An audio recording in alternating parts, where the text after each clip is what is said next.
little late, a lot of gay. Welcome to the Nerdrotic Nooner. What's up, everybody? It's Wednesday. It's the 14th. We're almost halfway through the first month of 2026. The hell? I'm just getting started. What's going on? Well, it's 1 month away to Valentine's Day, which every woman will remind you if you're involved with a woman. It's a scam. I like February 15th because then chocolate's on sale. Oh. Yes. I like deals.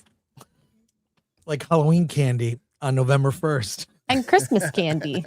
On the 26th? Yeah. Mahler said it best yesterday. January is the Monday of months. Oh, that's perfect. He is so good at that. I mean, he is brought into the lexicon the term whelmed. That was Mahler. Was whelmed. And EFAP. You know, EFAP, the Monday of months. Gary, the movies, okay, you're not going to the movies all that much this month, and you are right to avoid the theaters. I mean, everything from Primate, which was god awful, to Greenland 2, which was also awful. 28 years later, Bone Temple, I'm seeing tomorrow. I was going to ask you about that one. I didn't get invited to an early screening, shocker, but I'm seeing that. So we shall see. It's going to be a thin month until good luck, have fun, don't die. I think I'm seeing that tomorrow. Actually, I can't wait. When's that coming? That's coming out in February. February. Yeah. I want to see that. But, yeah, Alan says it's really amazing. That actually looks good. That actually looks good. I've heard mixed on the Bone Temple. I'm just not super enthused to go see it. I like zombie movies, so I'm all in, but I hear it focuses mostly on people and not zombies. So we'll see. Yeah. So I don't think I'm going to run to the theater to see that one. Maybe not. Maybe I'll be way too busy watching Night of the Seven Kingdoms, which comes out this Sunday. This Sunday. Okay. This Sunday, many episodes? How many episodes? Six.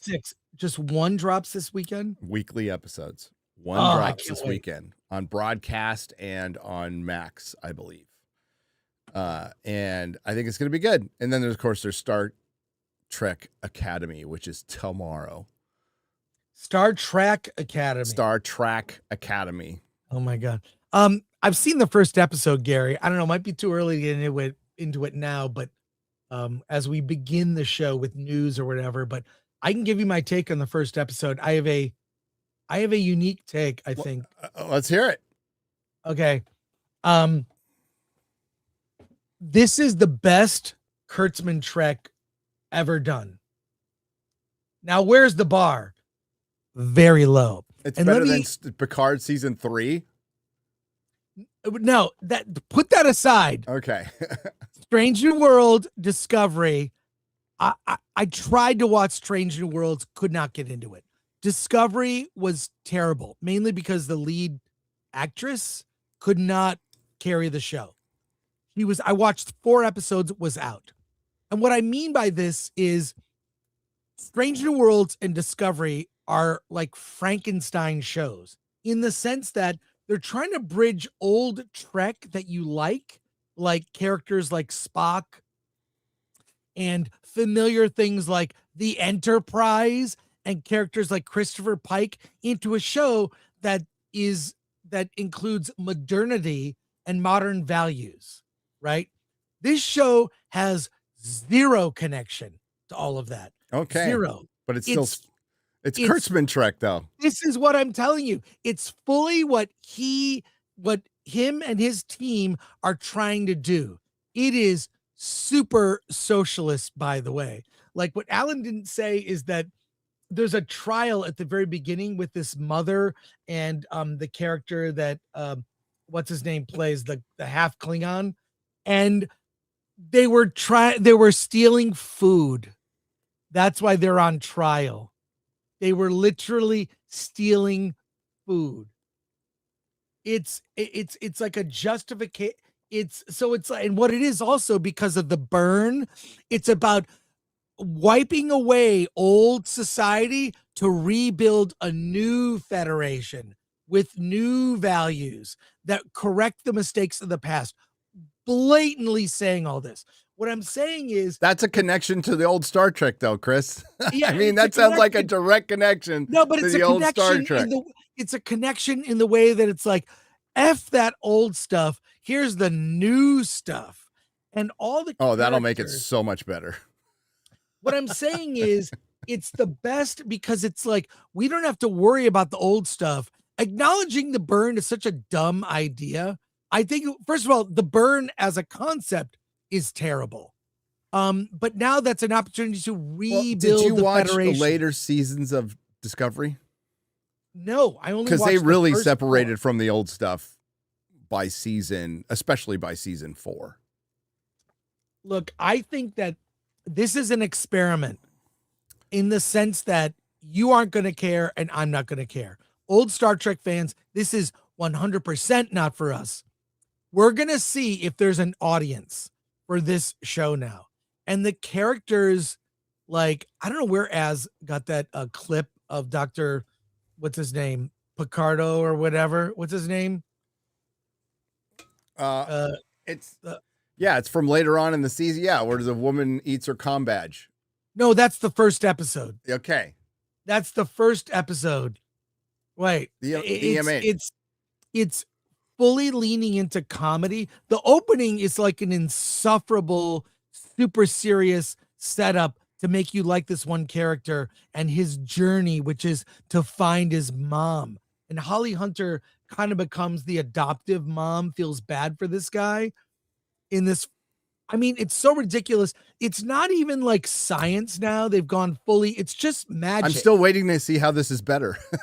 I'm waiting for this part. I'm waiting for the connection. I mean by this, what I mean is it's better. This is what Kurtzman wants. It's none of the, it's like there, it's free from the burden of any of the past Star Trek. It's like wipes that away. It's like, we're going to do this thing. But is the thing that they're doing good? No, that's why I'm saying that's it's why I'm the confused. best. No, it's the best of what they've been trying to make a show like this forever. Now you got it. There's no reason for any excuses. So they have no excuses, Kurtzman. This is either going to land with the kids or it's not. It's Gen Alpha, Gen Z fully with like characters being awkward, autistic. Actually, the guy who plays Jaden as a Klingon, he's actually pretty good as a Klingon. And what I mean by he's pretty good, we saw him on the red carpet. He is super flamboyantly gay. So for him to play a Klingon that isn't that is pretty, he's a sensitive Klingon. Fine. Okay. Whatever. But he's a good actor in the sense that he's not flamboyantly gay as a character. So they haven't come out with what their sexualities are yet. But, oh my God, it's just, imagine, take all the dumb parts of Star Trek where they lean completely into comedy, like parts of Star Trek 4. That's the whole thing, with the exception of the don't opening. you dare compare Star Trek 4 to this. Well, I mean, there's some dumb humor in Star Trek 4. The hospital, Chekhov in the hospital. Sure. Just ridiculous, weird stuff that, Scotty talking into a mouse. But that was back when kids watched Star Trek, because I know I was a kid watching Star Trek. I was, 14 when that one came out. So I was there with my kid friends, and we were laughing at that stupid shit. But there's no 14-year-olds watching this shit. Yeah. What I'm saying is, I think if this resonates with Gen Alpha, that's good. It's not for me. It's not for you. It's not for any fan of Star Trek at all. This is a wipe slate clean. We're going, and the characters, oh my God, they're just so insufferable. Will you indulge me for a second, Gary? Sure. All right, I'm going to give up something I was going to show on my own show later this afternoon. Don't get in trouble with Alan. Alan will just be mad, but dude, that's okay. I've got him on the show.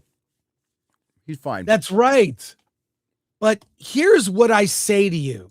You're going to see, you've seen Starfleet Academy. You've seen like the the trailer. You've seen scenes. You've gotten a taste of it. What could Starfleet Academy could have been? What could it have been if you really leaned into Star Trek? Let's just watch this. We'll talk about it. What this could have been. What could have been? Yeah. What could have been?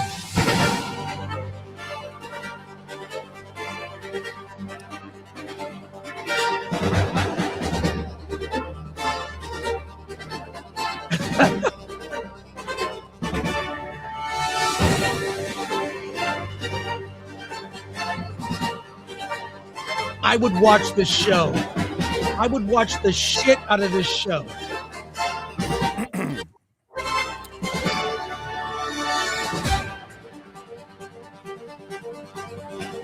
I like the aesthetic better.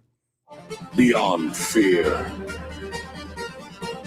Beyond limits.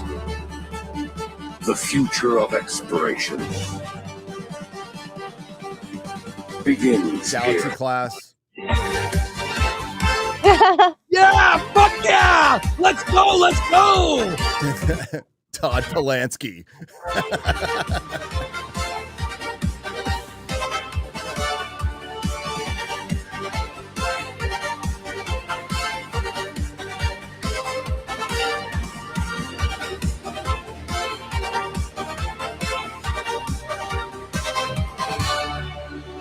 Hot Vulcan. They have hot men and hot women. I mean, this is what Starfleet Academy should have been. Some rockin' like, I mean, doesn't that get you pumped? Look at Alex Kurtzman. Does masculinity cross your mind when you see that guy? No, he just seems like a guy that little light in the loafers. You know what? He seems like he's very good at listening. He's really good at listening. I'm a listener. That is an insult, by the way, ladies. Yeah. He's good at listening. He does what he's supposed to. He's really good at listening and plotting and waiting until you're alone and getting in between you and your husband and waiting for the right time.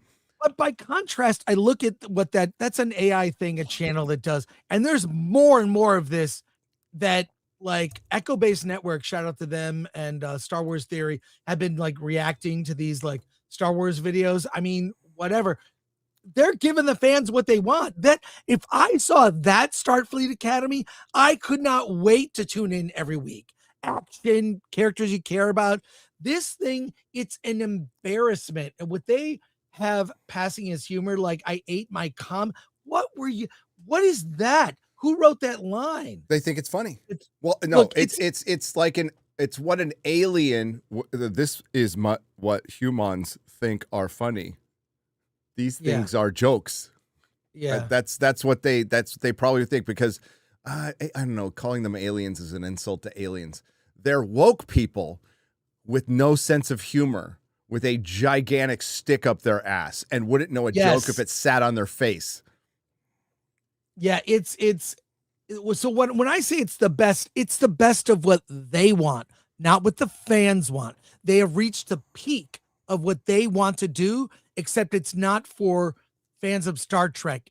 They perceive this is for Gen Alpha and Gen Z. Yeah, so that's what this Trek is. Well, Kurtzman's my age. But he's good at listening. What is he's good at listening? No, he's Gen X, but he doesn't act Gen X. So yes, but it's a very disconnected. That's why we made that meme, with the 6'7" on it. Hello, fellow Gen Alphas. That was great. Yeah, that was hilarious. 6'7". I'm your pal, so Alex. Yeah. Oh my God, it looks abysmal. It looks like The Acolyte. I have not been convinced otherwise. Alan's seen more, right? Alan's seen a lot more. 4 or 5 episodes, I think. Yeah, I don't think he's seen the whole thing. He's seen almost the whole thing. I've only seen the first episode. I'll only see the first episode. And I did see a Q&A with the co-showrunner and Steve from Collider, and she talked a lot. I'm going to post it on Steve Weintraub. Steve Weintraub. Yeah. Yeah, a guy who likes to talk about toxic fans all the time. Fucking. Yeah. You know, he puts on these screenings. So I saw the Q&A. It was interesting because the woman seemed like she really liked old Trek. She was a next gen fan, hardcore, but this show is really not. After rehearsing and being like, doing your little due diligence to sound like you give a shit about Trek and go out in these. This ain't my first rodeo, Chris. This is Kurtzman. Yeah. This is Kurtzman Trek 101. It's been going on every fucking year. Every time he puts out a series, somebody goes out and go, we're going to be more Trek. We're going to be more this. I'm a Trek fan. And each year they get more and more versed because they read more and more Wikipedia and watch more fucking clips on YouTube. And they still haven't watched or give a fuck about Trek. It shows in every fucking second of their work. This is the least Trek of anything to come out of what they've done. And what I'm saying is, this is what they want, not what the fans want. That's why I showed you that Starfleet Academy AI thing, because did that get you? Would you watch that show? There was a time I would watch that show. Yes. I mean, if that was like, holy shit, like. But Star Trek is so like ridden hard and put away wet now. I'm just here to chronicle its demise. It's not coming back. And Star Trek did the impossible. It actually captured a new generation with multiple series, not just like a prequels like with Star Wars. It would TNG. There's DS9 people. They really did a great job with that. And there's a debate. It'd be wrong, but there's a debate on who the best captain is. I mean, you can debate who the best captain is aside from Captain Kirk, but whatever. It was able to do that time after time. Over decades. Even somebody like myself was a little hard on Berman. I said he's getting a little stale. Like I was talking a lot of shit around Enterprise because I was like, fucking prequel, no. But my God, I'd kill for something like Enterprise right now, too. Right. Yeah. Right. I mean, they were trying something new with Enterprise. That I think the thing that threw people off was that opening score, the song. It was the song. It was like, what is this? I know. It was like, what is that? What the fuck are you thinking? And yeah, it's like Garth Brooks shit. Yeah, it was weird, but whatever. But this is the most Kurtzman of Kurtzman Trek. It's the best of what he's aspired to do. I believe that's my belief is this is their best, right? And this is what it is. And it'll succeed or fail based on, I don't know what the metric is. I think it's going to be memeable as hell. Oh, 100%. Yeah. That's not a good metric. That's not a metric of quality. When you go, I want to meme the shit out of this. Yeah. I could be wrong. Yeah. But critics seem to love it. And then when you read their reviews, they really don't. Yeah, it's it's weird. There's like, I mean, look, I don't think you can blame the actors. I really don't think you can blame the actors at all. In fact, that heavy set black young woman, the hologram. Yeah, she's kind of charming, actually. Oh my God! Did you bump your head, Chris? You okay? Dude, I'm being honest with you. No, I'm just kidding. This doesn't mean the show's any good. I'm saying it's like, that's her take. Okay. You can only go with what's written. Now, is it terrible? Yes. It's just like, and by another detail that Alan didn't, I'm just trying to not repeat Alan. The starship itself, the Athena, it's like it has angel wings. What? It's shaped like a ship that separates from wings that are angel wings. You know, every woman, when they can't resist, like you'll walk by some downtown area and there's graffiti of an angel wings, and women like to take photos of themselves. Oh, yeah. Yeah. That's a starship version of that. I'm not making this up, Gary. Are they the nacelles? They're like kind this? of the nacelle. No, it's like wings, like literally wings. And then if you look at their comm badge, it's the shape of the ship. No, go put the ship back up. I want to see that. No, it's not. That's not a good picture. You'll see it when you see the first episode. It's the shape of it defies logic. It's bizarre. It's like, wait, what? It's not practical. It's like giant angel wings on a ship. I don't know how to like. It's like here's the sort of main saucer section, and then behind it is angel wings. I'm not making. Gary, you'll see it. I don't know if any of the trailers feature it very closely. So, Oh, here's a shot of it here, I think. Yeah. Correct Really? me if I'm wrong on this. This right here. yes, but when you see it from the top, it's shaped like angel wings. You want a top view? Okay. top Yeah, view? You're not. Just I don't think, Google USS Athena Star Trek. You should get an image. Yeah, but I don't know if that has come out. But I was like, what the fuck is this ship? It's got angel wings. What I'm saying is, my point is, it's very feminine. The show is very feminine. It looks like a dream catcher, Chris. From the. It looks like. Oh, did you find it? It's trying to be a dream catcher. Yes, it is. I don't know about ridiculous. angel wings. I think it looks Native American more than that. Yes, Yeah. a little angel wings. It's just ridiculously shaped. It's not practical. It's not like it's not like a rocket. You know. You find it, X-Ray Girl?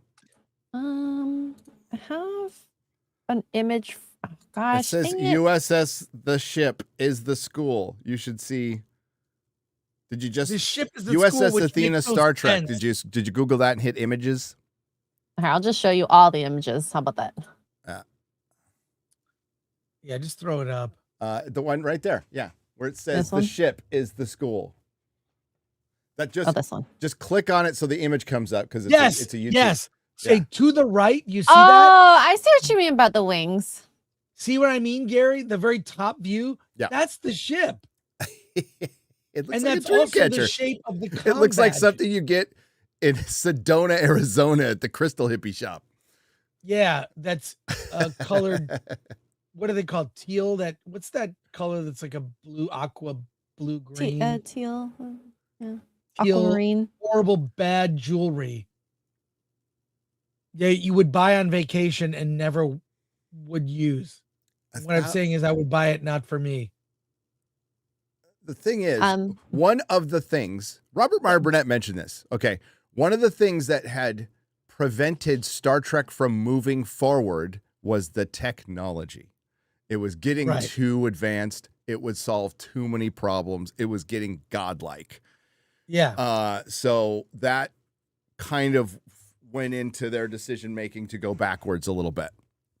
So going 1,000 years into the future from TOS, yeah. and it's in the hands of Alex Kurtzman.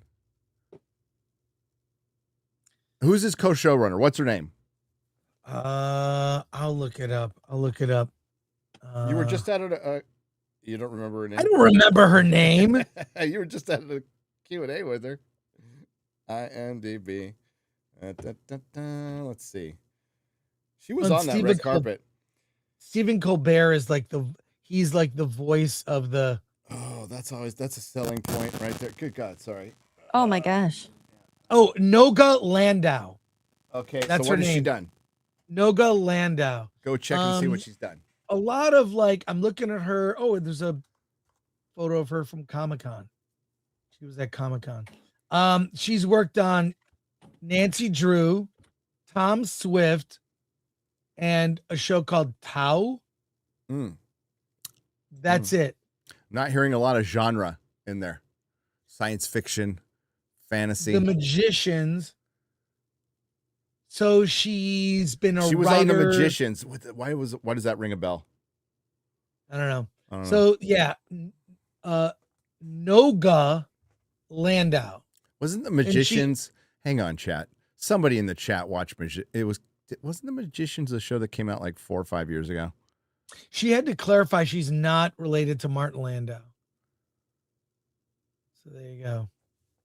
Anyways, It's Ringing a bell. Hang on. So not a lot of stuff. Not a lot of genre stuff. Not a lot of Mostly a writer, never really been a showrunner, but I mean, you know, if you're in the writer's room, you can learn that on the job, I think. Yeah, it was a sci-fi series and it was gay. That's what I remember. It was a sci-fi series. Remember when they changed sci-fi to sci-fi?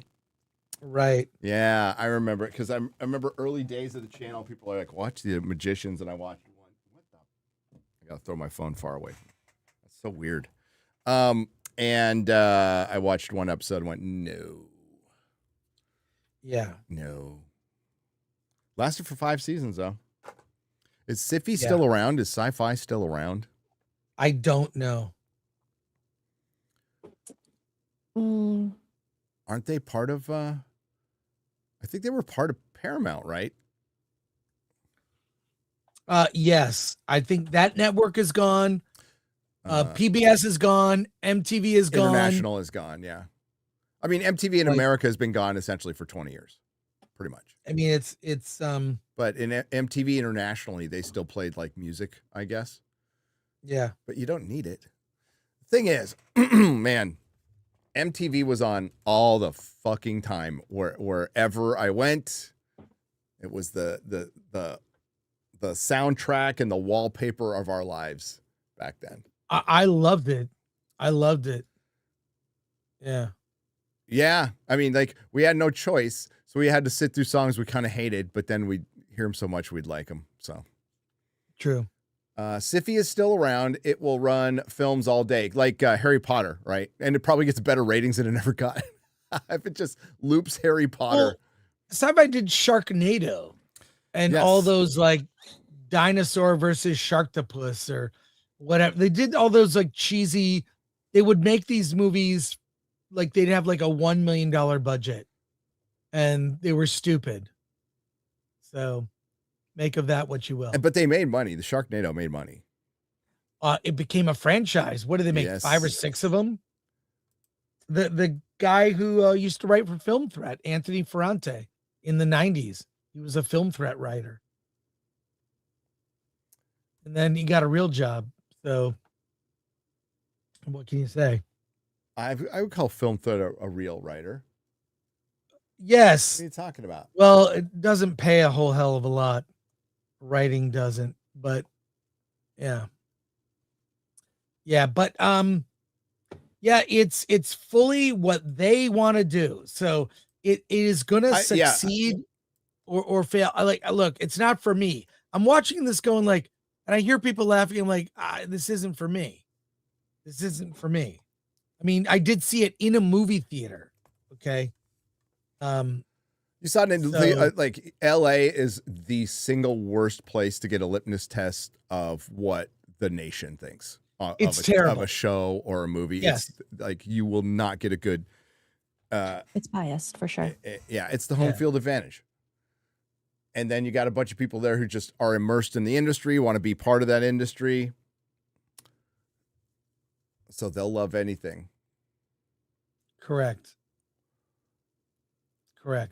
So look, it's almost like making fun of a retarded puppy at this point.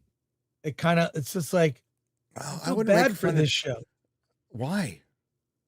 Like it's I'm just saying, it's like, I wonder if this show will even have fans. I don't feel bad about anything involved with Kurtzman. Well, true. Like I have no sympathy, empathy for that dude at all because he's got none for the fans. Never cared, fleeced, grifted Star Trek, fleeced it for what it is, ruined its legacy forever. I want to see him humiliated.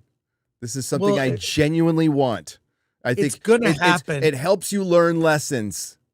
Well, the one thing that the showrunner Noga emphasized, episode 5.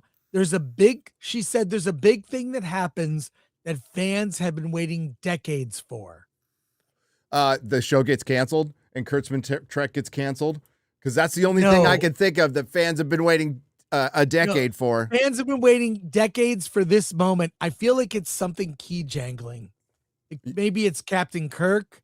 Maybe, I mean, I don't, I'm just saying, I was like, decades? yeah, she wouldn't give up what it was, but. Well, decades could be, well, she's a TNG fan, so it'll probably be something from TNG. Right. I mean, maybe it is. Maybe it's because if Picard is currently a robot, isn't he a robot? Yeah, he's a. So But, I mean, maybe fans have been waiting for Picard to come back though for decades. I'm saying it could be something like that. The chat says Star Ice. Yeah. Oh, geez. Here, read a couple of super chats. I want to read through this review. It's long. Yeah, let's Okay. I want to get some highlights of this while you're reading that. Sure. So I noticed this as well. Punch Bowl for $2 says so the girl power ship is vag shaped. And I noticed that I'll bring it back up so y'all can see. A little bit. Oh my God, you're right. Right? So this is Oh like my, the top. oh my God, this is the it's a split. vagina. Yeah. And the saucer is the nerd. Oh my God. Yep. I meant to say it, but you guys were on a tangent, and I'm like, I'm not gonna come in with a bad joke. No. Bring all the vag jokes. So yes, thank you, Punch Bowl, for that. Let's see. Next to the Last Starfighter for 2 says, what makes Kirk the best? I'm not familiar with TOS. What? Masculine. Manly, rugged. You know what it is? Rugged individualism. That's what Kirk was. Sure. He's very sure of himself too. And very caring. Yeah. So here's a paragraph from the inverse one, which, hang on. You don't have to pull it up. I'm just going to read it. You're just going to have to trust me. I'm not. Starfleet Academy isn't your parent Star Trek. The Star Trek franchise's biggest swing in years is both radical and wholesome. Down here, I mean, they go over which I will do. I will go over the show. If you don't know anything about Star Trek, Starfleet Academy is fairly accessible, though it's also stuffed with Easter eggs and some very unexpected cameos as the show goes on. So yeah, Chris, this is Kurt's. I think they're going to be, well, the EMH is in it, dude. So Robert Picardo's in this. So they are directly connecting it to Voyager. And there's going to be more. Oh God. It's too early to tell if this fan service will help or hinder the overall appeal of the show. But suffice to say, the series has a strong desire to make sense of the Star Trek puzzle during its historic 60th year anniversary. And one way Starfleet Academy tackles the who is Star Trek for question is to zoom in on the different question. Is Starfleet good? It's so, they really push the socialism stuff. It's like really honed in on that. And the idea that there's a trial for someone stealing food in the beginning is ridiculous. It's embarrassing. Tom Paris. I did hear that Tom Paris is going to be it. Have Star Trek fans have we been waiting for Tom Paris for decades, guys? I mean, like, not in this. I don't hate Tom Paris. But yeah, I did hear Tom Paris was going to be in it. Yeah, so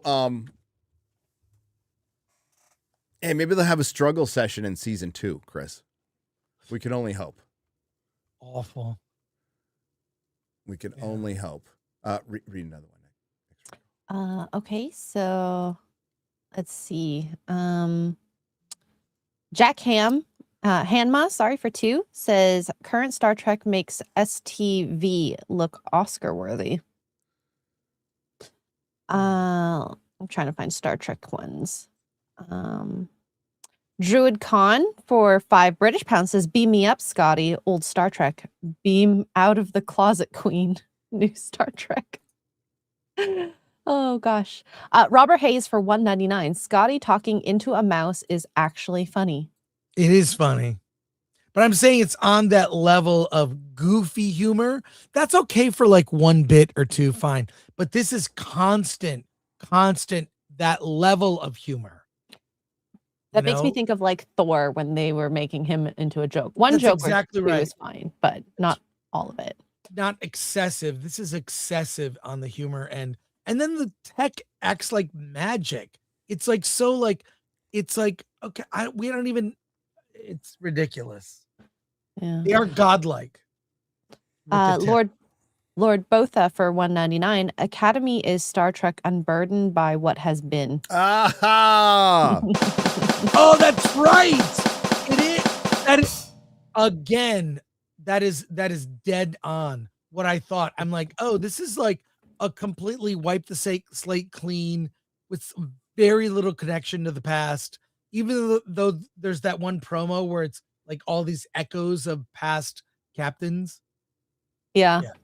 It feels very modern because that's where you target kids today to get them on a certain political side. So, Bubba Doom for $2 says, I maintain Kurtzman Trek is for Fargates. That is from yesterday. Mexi Rage for 5 says, Star Trek is trapped in the hands of those who don't look for hope and betterment of the future and think mankind can become greater than ever before. There you go. Next to last Starfighter for 2 says, wanted to thank you guys for being on time. Hail. What was that? We were very, very, very on time. The Morak for $1.99. Chris, any thoughts on I Was a Stranger movie? I Was a Stranger. I didn't see it. I mostly see everything in theaters, but I did not see that. Okay. Robert Hayes for $4.99. Is Starfleet good? Yes, it is. That's the point of Star Trek. Okay. Leonardo T. Dragon for 5 says audiences will be skipping school when it comes to Starfleet Academy. Oh gosh. Starfleet Academy walks a fine line trying to please 3 separate audiences at once. And none of them are going to show up. It truly wants to be a great first Star Trek for young viewers, luring them in with the CW tinged drama of students yearning and learning in equal measure. Okay, hard stop right there. How long has the CW been gone, guys? But we still use that as a reference. Yeah, how long have they've been gone for what, 3 years? Going on 4 years? Right. So if you're talking about not Zoomers, you're talking about alphas, that's a third of their life. They don't know what the fucking CW is, or it's a distant memory for them already. It wants to attract a mainstream audience more familiar with the action-driven movies, delivering expensive action scenes directed by big screen gusto. And yes, it also wants to appeal to the hardcore Trekkies, exploring the current status of the Klingon Empire, a massive swing that connects with unexpected force. Beta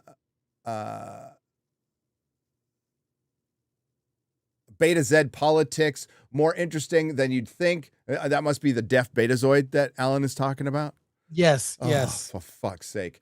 And the lingering mysteries of a certain series finale that Trek fans will passionately discuss. Episode 5 is going to inspire some of the biggest online conversations in ages. What did I say? Well, I was just repeating what she said, but whatever. It's going to inspire some of the biggest online conversations in ages, this show.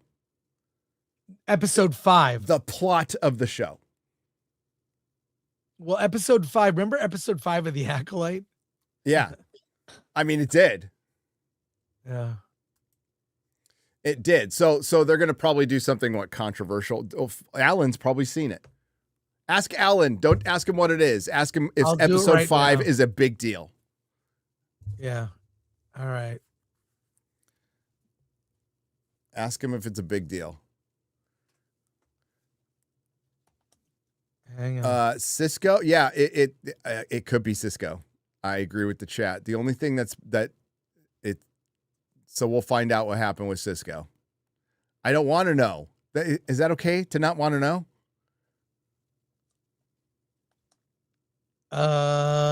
I'll find out.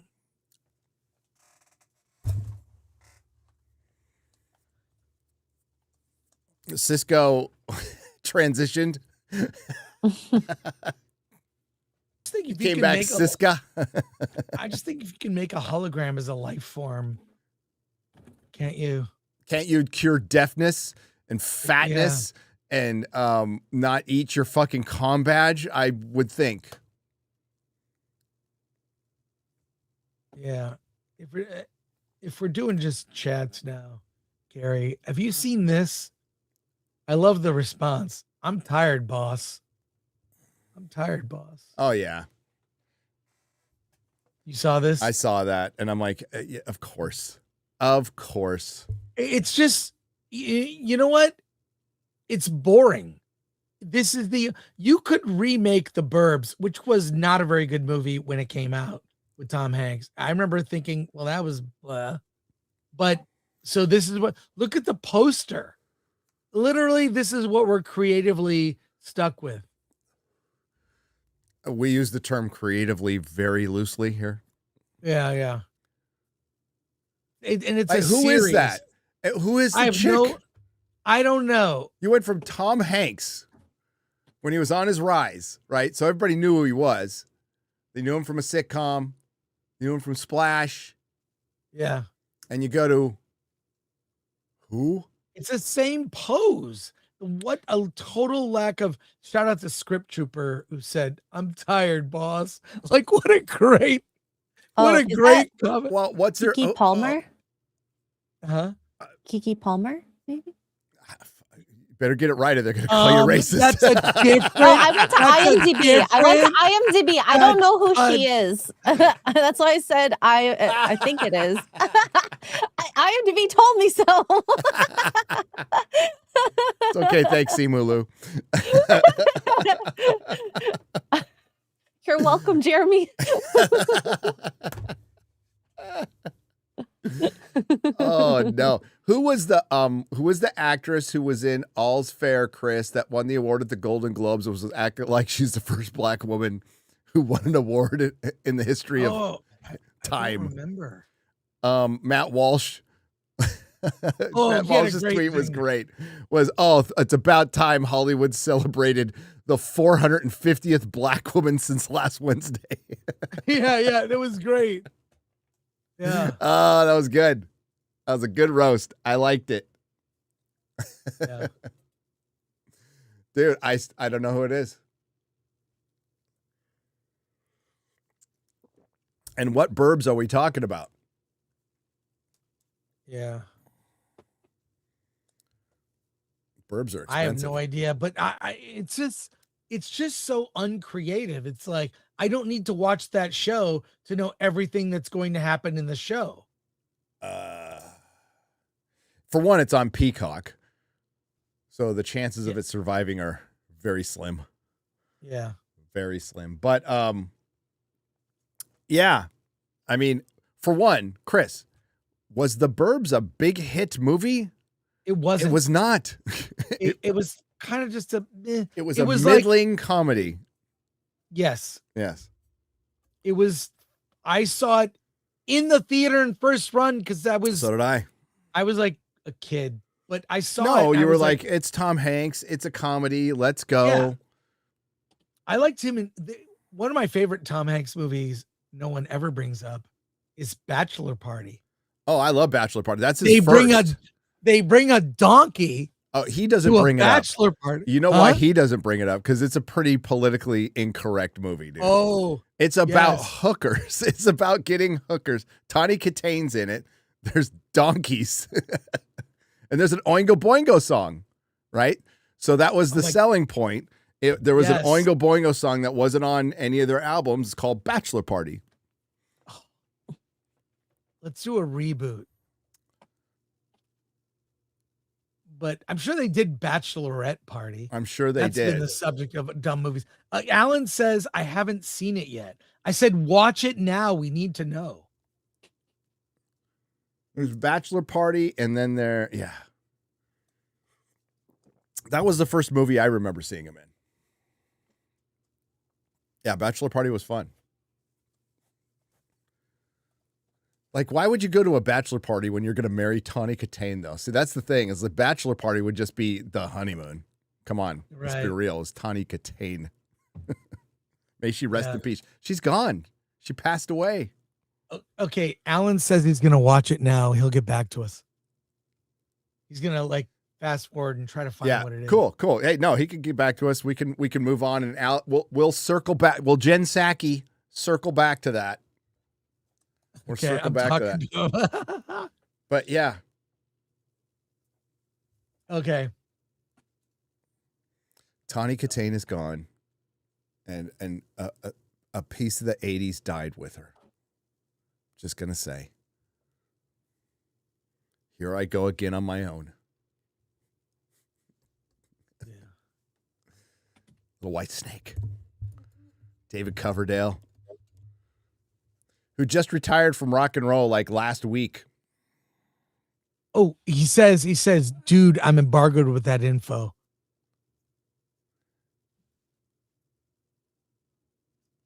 Okay. So he can still tell me.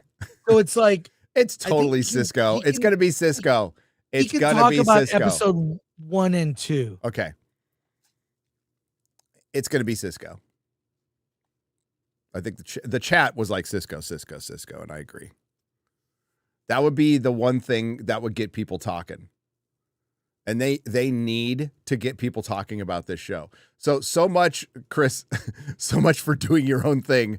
And then you get you need to bring up Cisco, the one thing that hasn't been brought up in Star Trek. Yeah. The thing is, so you make that a big point of the show.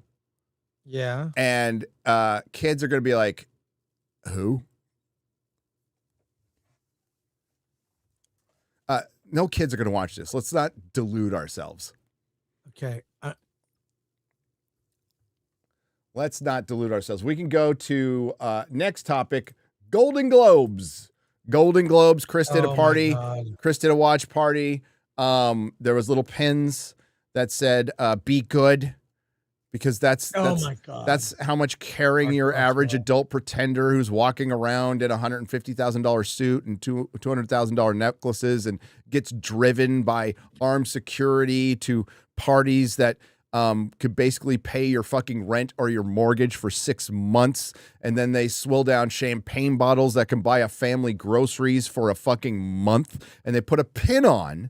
And they tell you that they are better than you. They are just better people than you because they put a pin on you pleb Americans. Then they go back to their mansions and they sleep with their mistresses and their pool boys, be it male or female, butt chug coke off their ass and get back and learn their politics from their fucking assistants and tell you how to live some more at the next award show.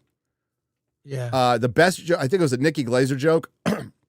Sean Penn goes to assist countries where he can do cocaine. That's why he Sean Penn, the people he was smoking at the award show. I heard he's off cocaine now. If he is, that's good. And if he wants to fire up a heater at an award show, that's the one thing he's done that I actually fucking respect in the last 5 years or so. But let's just say that he and I, we didn't share a moment. We shared access to the same Bolivian marching powder from the same person. Right. We'll just say that. Back in the day. That Be Good thing was everywhere. The one positive about the show itself was fairly politics light. And Nikki Glaser even mocked the awards in the opening joke. She said, "Welcome to the show. It's the most important thing happening in the world today." And that was it. No other reference to anything. No Well, ice. Nikki Glazer said she cut the politics jokes because they just weren't going to be funny, and that was probably smart on her part, right? And she was on Howard Stern, and I don't know if you want to see this, I have the video. He reads the joke she would have said that she cut. Some of them are pretty good. Are they political? Or are they no. Okay. No. They're about like Brad Pitt and Leo DiCaprio. They're good jokes. I don't know if you want to see it. You might get Chat, do you want to see Howard Stern's fucking face? You know what? Just read them to me. Just read me the jokes. I can't stand I have a video. I have a video. It's okay. No. I will say no. I don't want to see Howard Stern. Okay. But this thing all happened around the show, meaning red carpet, pre-show. I've got like a clip of Wanda Sykes and your favorite Mark Malkin. Mark Malkin. Yeah. Mark Malkin. Let me bring it up. Are you the gayest lesbian? Oh, you are the gayest lesbian ever. Never mind. I know why I ask. Here we go. You ready for this? Yep. Okay, here Let's we go. Audio. The pin. Be good. Tell me about Be good. Yes. Of course, this is for the mother who was murdered by ICE agent, and it's really sad. And you know, I know people are out marching and all today, and we need to speak up. We need to be out there and shut this rogue government down, because it's just awful what they're doing to people. Oh my God, that's like an official thing. Whatever. It's so insightful. Well, I've really got studying it from both sides, and yeah. It's but Nikki Glazer did a good job. She did okay last year. She did okay. She did good last year. She's no Ricky Gervais, but I think she did good. She's kind of funny for a girl. She's. I thought she was good. Mm-hmm. God, Have you ever been to a Golden Globes? I went once in 2020. Oh, dude, you saw Ricky Gervais? I saw the last appearance of Ricky Gervais. I was not in the room. I was in the because I worked for G4. G4 was part of Comcast Universal. Someone there in the PR somehow liked me, and I got invited to the NBC party. Fucking SNL cast was there. Adam Driver was there. There were tons of celebrities who couldn't get in the main room. They were at the party for NBC. And the best moment of the night was Bill Murray was behind the bar serving drinks. Oh yeah, you told me this story. Okay, you told me this story. Like, he was just fucking with people. He was like, "What can I get you?" And it was hilarious. So okay, I found an article from Deadline. Okay, jokes that Nikki Glazer didn't tell. Okay, great. Well, damn it. Pop-up bullshit. I hate it. Brave. Use Brave. Okay, let me share. Use Brave, Mozilla, Firefox, Linux, Am I whatever. sharing it? No, wait. Okay, I did find it. Damn it. All right, Gary, I'll bring it up. I got it. I got it. I got it. I got it. No, I got it. What the fuck? That's damn it. Now I feel like you. What the fuck is this shit? Oh. G-Force got it. Damn it. Thank God, that's the only window that went up. Yeah, I'm gonna dox myself. Motherfucker. X-ray girl, right. check before you share. Found it. Check before you share. It's so tiny, the window. All right. Everything looks tiny to you. I'm sorry. This is so list small. of the jokes. Is this it for sure? Someone chat will get that. Sean Penn is nominated tonight. I'm assuming for best neck veins. Sean Penn is here looking like the defiant last tree standing in a rainforest. Wait, Sean Penn is nominated tonight. I'm sorry. You go ahead. You read better. No, you read. You read it, gooder Gary. than me. You read gooder than me. No, I'm terrible. We taught it. Sean Penn is nominated tonight. I'm assuming for his neck veins. Sean Penn is here looking like the defiant last three standing in a rainforest. Leonardo DiCaprio always looks like he's squinting. Leo, why are you always squinting? I mean, I assume it's to read your girlfriend's ID, just making sure that that the year starts with 2. Don't cut that out. Don't cut that out. Amy Poehler is here for her podcast, Good Hang, which is what Timothy Chalamet says after sex. Julia Roberts is nominated for After the Hunt. I don't know what it's about, but I'm assuming the hunt was to find someone who's seen it. That's good. It's good. Jonathan Bailey is here. Jonathan is the first openly gay man to be named the sexiest man alive by People magazine. And at first I was like, do we really need to say openly? And then I looked at the list of past winners and I was like, oh yeah, we do. Yeah. Jeff Goldblum is here tonight because not because he's nominated, just because they were shooting an ad for apartments.com down the street and he just kind of wandered in. Jeff doing ads for apartments.com is hilarious. You haven't lived in apartments since you were a fly. One battle after another had so many incredible performances. Chase Infinity, God, that name. I hate that name.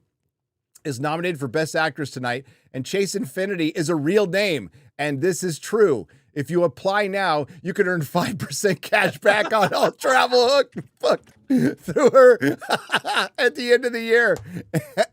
So get on that. It's a great deal. That was good. Chase Infinity Payne is actually her real name. Chase Infinity Payne, which is also how Sean Penn gets an erection. He chases Infinity Payne. Brad Pitt is nominated for his role in F1 tonight. Could you scroll it down? Oh, okay. A little bit more. I'm like looking like my progressives are running out of room. Okay. Okay. Brad Pitt is nominated for his role in this is the old man podcast. Okay, just so you know. I'm having trouble seeing it, Chris. Could you scroll it up or down? Whatever. I can't find it. How do I share audio? How do I share audio? Is this thing on? Brad Pitt is nominated for his role in F1 tonight. See, that's what I love about Hollywood. When a man turns 60, he gets to play a car driver. Meanwhile, after 35, every role for a woman is a tired mom that hates her life. There's a follow-up to that. And it was said something about, and I didn't want to tell you that your blinker was on the entire movie. Yeah, that was a great follow-up. That was good. They missed the best part. Pluribus is nominated. Did you guys know that pluribus is Latin for I haven't seen it? Glazer said David Spade gave her this joke.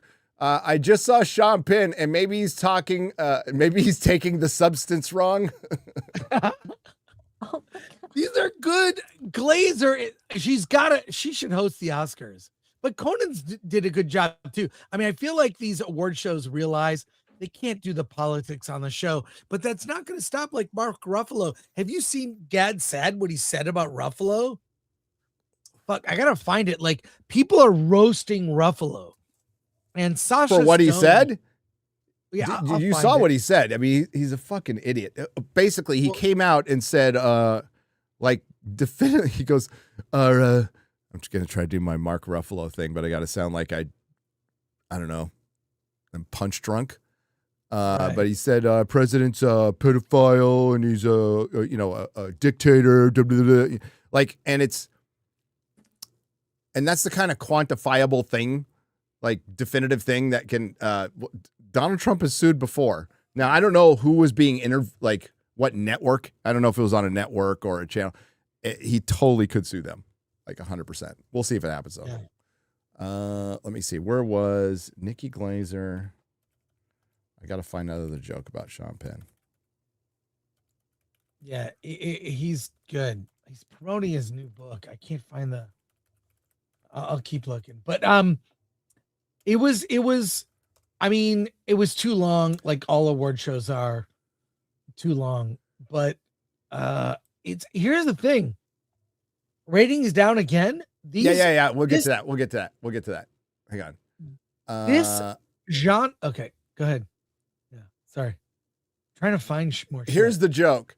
I feel like a lot of actors talk the talk, but Sean Penn actually goes to the places in the world that need the help the most, and he will do cocaine there. Oh, that's great. That's good. Yeah. Yes. You know, they learned from Ricky Gervais. They just don't want him back. They don't. But it absolutely, they should kill Tony, should host all the award shows. Kill Yes. Tony. Oh my. If they got Kill Tony to host the Oscars, Tony Hitchcliffe. people would tune in. And all he does is roast every winner and everybody in the first 2 rows for 3 hours. It would be the most watched award show ever. It'd be huge. Yep. So he says, I hope real Donald Trump sues Mark Ruffalo into oblivion.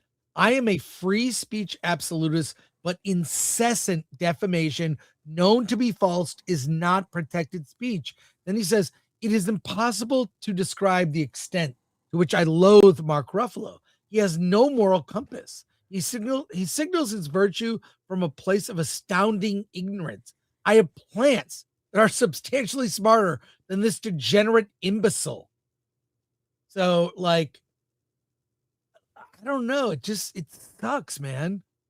Like, it's really trying to argue with someone who's like blissfully and purposefully misinformed. And they're just, propagandized. Well, they are propagandized because they're running with stuff that works for them, and frankly, with Trump, his biggest mistake has been Pam Bondi and the Epstein files. It's been a fucking disaster. Yeah. And now they're able to take that and completely ignore that fucking Biden did nothing about it, like for previous 4 years. And this goes all the way. The Epstein shit goes back to Obama. It goes back a long way. And I first heard about it on Alex Jones over a decade ago. So it's been around for a long time. So no list was ever going to exist. They're not that stupid. It's the plane logs that they got, but knows. And Razor said it best. You can't blackmail people if they're in jail or dead. So and whoever's on the list, I want to know. I don't care. I don't care if it's some actor we like or whatever. I want to know, and then to the wall. But aside from that, it's because they ignored it for so long and wouldn't even acknowledge it, and now they are, and it's just like, it's just the back and forth gets so fucking tiring, man. Mark Ruffalo drank the Kool-Aid. Mark Ruffalo is a true believer. Mark Ruffalo is also, he's been in Hollywood most of his life now. So he has no connection to the working man, the working woman, how Americans are truly struggling in places. He has no fucking idea, except to wear a little fucking pin once in a while and go to all of those parties where they talk about excess and waste and anti-capitalism, and they go to parties, and I shit you not, that can pay a family's mortgage or rent for an entire year, Chris. Yeah, I've been in LA. I've been to a few of those parties. You're like, look, this is a lot. You see the food and just everything. It's kind of insane. So when that is your life, you have no concept of how real people struggle. Like some people, because I troll Gavin Newsom pretty on the regular, and I have people because it's like fun. come out and say, yeah, true. But also like I have people saying, I didn't know you were like this. Like, do you open your eyes and see what's happening in our state, in California now, and how it's like so downhill? Benny Johnson, I don't know if you've seen his videos. He's in LA right now. He's trolling Gavin.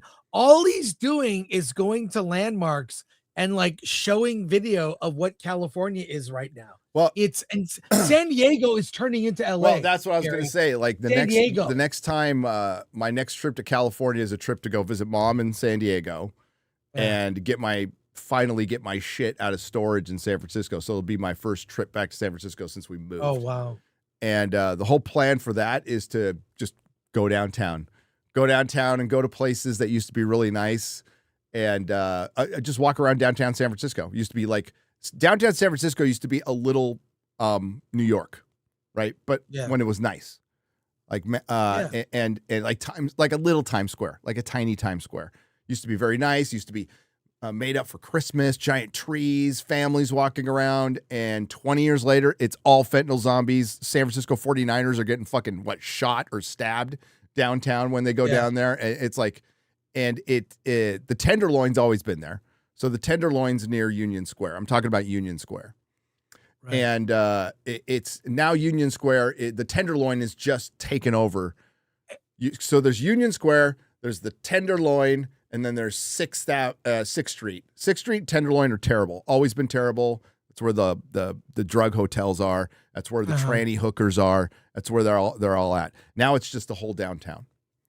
And there used to be that guy who documented it in San Francisco, but then he got busted because he was a pimp. Did you hear about that? No. Yeah. So a guy he was an ex-felon, and I followed him. He was an ex-felon, and he was documenting all the homelessness and calling out London Breed for years and years and years, and he disappeared. You want to know why? Why? Yeah, he was a pimp. Well, it's really sad because I used to go to WonderCon. That's where you and I met. But that pimp was doing some good, Chris. I think that was 2010. So WonderCon was great. You could bar hop. There were like really upscale restaurants, cool little dive bars. There was the Mitchell Brothers Theater. You know about that? Yeah, dude. I get in trouble because, well, yeah, the Mitchell Brothers Theater, Melissa's friend used to dance there and performed for Sting and his wife privately. But I would get it mixed up because there's the best ice cream shop in San Francisco is Mitchell's. Right. So I get them mixed up, and I'm all, kids, you want to go to Mitchell Brothers? Whoops. Oh my God. Sorry. Go on. No, it's yeah, but I loved, it was sort of like, I love this city. You know, it's a fun, it is and like downtown LA, everything's turned into this. And Gavin Newsom talks this big game, but it's like, look what your state, I've seen it because I have eyes. I don't understand the people who are denying. Do you see how our state under Newsom has declined? It's the fastest decline I've ever seen with my own eyes, seeing what's happened like ever. And then I have friends like Dante James, among others, that can't live here anymore. Can't live here. And you've got things like, it's why. I mean, you have to go through it was a pain in the ass to live in California when things were good. Yeah. So, anybody, it's city living. So if you live in Chicago or New York, you know what it's like. You have to plan your parking a half an hour to an hour ahead. So every minor errand you take, you got to go, okay, I got to park. I got to figure it's going to take me 15 to 20 minutes sometimes to find parking. Right. Parking's going to be really expensive. If my shopping goes a little long and I'm parked on the street, then I'm going to get hit with the ticket. It's all that. And that's your everyday shit. And that's the little teeny bits of stress that add on your life that are completely unnecessary, by the way. And then, there's the homeless people, which have always been there, but it's never been anything other in the past than an occasional guy, right? And they're particularly bad the more closer to downtown you go to any major American city, period. Except for my home city doesn't have many of them. But it's the stress, it's the constant taxation, it's where I lived. Oh, it's probably the same where you live. Where I lived, in the house I owned, we had a 1-car garage, and I had to park on the street. And every Tuesday, I had to find parking because they do the street cleaning. So half your neighborhood loses half its parking on one day, and everybody's scrambling around. It's a stupid fucking thing we have to do all the time. Yeah. The street cleaners don't even clean shit. They just drive up and blow shit around for a little while. And it's a way to get tickets. It's a way to generate income. That's all it is. It's oppressive toward working people, and it is a revenue generator for the state. Yep. That's why they haven't rolled back the taxes on gas. Gas is $2 everywhere except California, where it's $5. Fuck California. Fuck Gavin Newsom. I'm not. This shouldn't even be a left, right, Democrat, Republican issue. Gavin Newsom sucks. He should never be president. What he's done to my adopted state. I'm from Michigan. I moved here. I love California. He destroyed the state. He destroyed my kids' future. They will not be able to afford a home in the place they were born. Fuck Newsom. That's the name of the podcast. But he will, if he announces his run for president, there'll be 1,000 Californians, thousands of Californians that will start podcasts to expose this motherfucker. I've been promising it since he hinted it years ago. I absolutely will.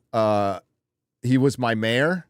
He was my lieutenant governor. He was my governor. So I've lived under this dude's power for over 2 decades. And I've seen what he does, which is nothing. Literally no decision. He does nothing. He doesn't accomplish a single fucking thing. He comes out with a bunch of empty platitudes. He talks a lot. He puts a lot of programs in action, but go look what he's actually done. It would not fill the top quarter of a page. And this is in 25 years of politics. And literally, if you look at decisions that he makes, things that he passes, not one decision is intended to improve the lives of Californians. No, not one. The machine. If you look at them, all it does is grab more money and more power for the state. The machine would love this guy to be in office, both sides. The Uniparty would adore having him in because he could just clog up the system and they can keep their fucking grift going forever. He's a tool. And a bunch of fucking people will support him because he's Daddy Newsom and he's not Trump. And then you'll wonder why your city has fallen into more decay and then your country has turned into California. Yeah. But some people are willing to sacrifice that just so they can't be wrong, just so they can't admit they're wrong. You almost want to give it to them. But maybe they'll get a little taste in New York. I don't live there. So maybe they'll get a little taste in New York. You get what you vote for. Okay, so back to the ratings for the Golden Globes, shockingly, are down. Not surprised.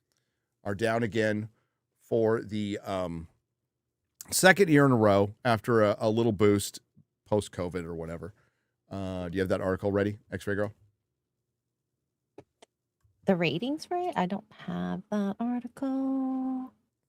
Okay, I'll look it up. I was in the research. I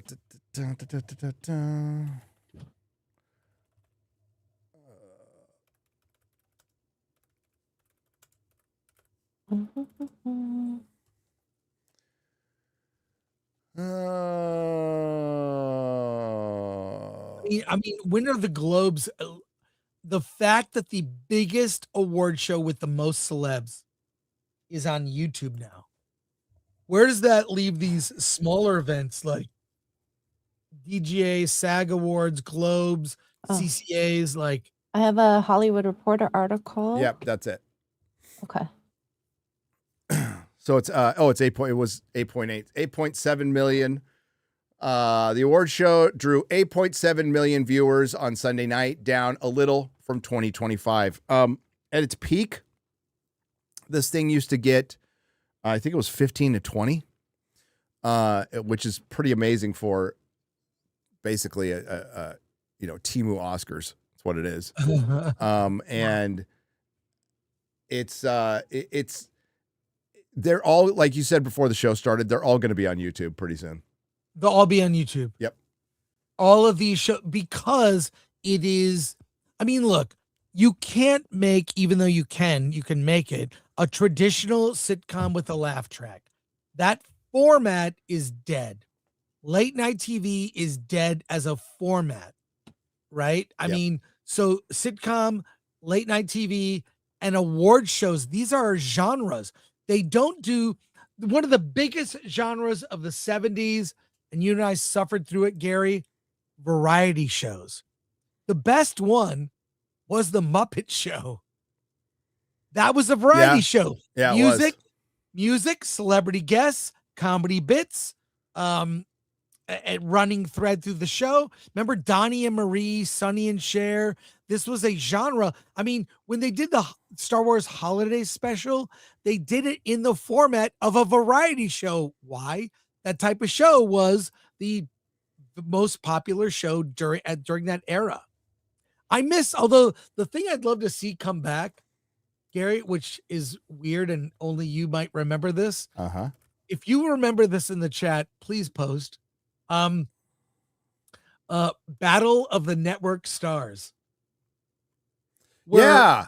Stars from different networks would play like camp games like three-legged race they were dumb games, but with big stars playing these games from TV shows.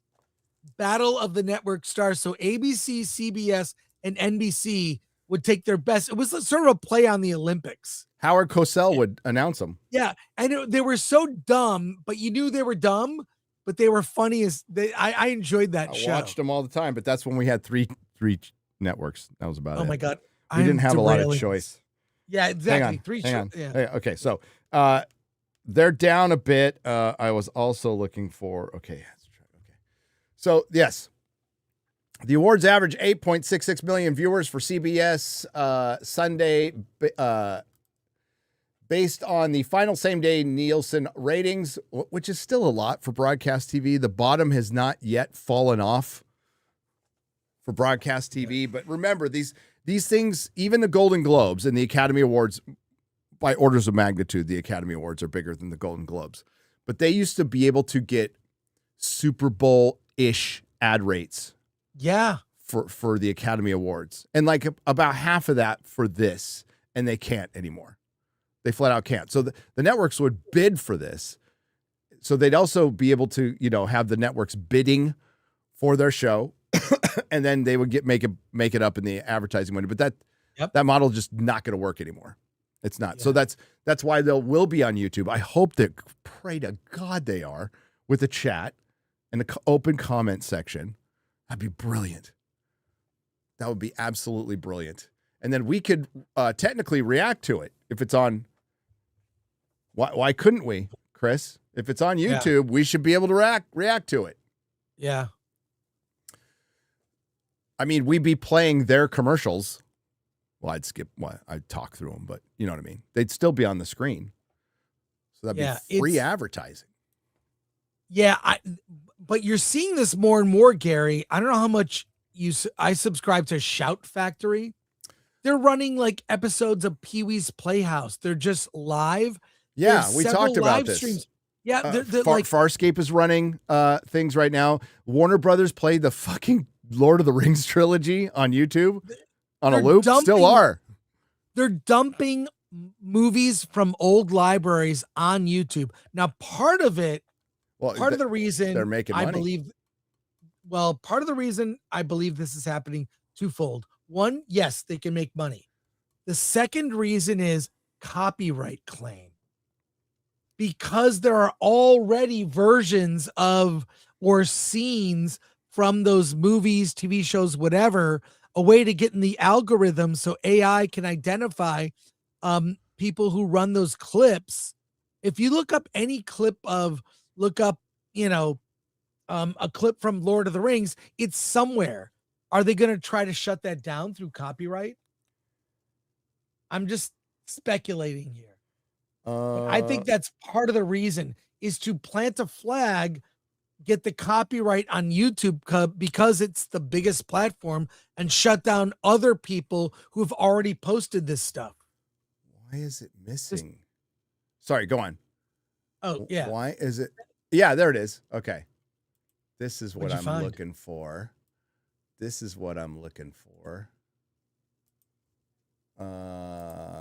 Put this in the private chat. Is it the streamed for free? Yeah. I got it. Yeah, that's X-Ray Girl. What? We're trying to. Never mind. I'll talk to her.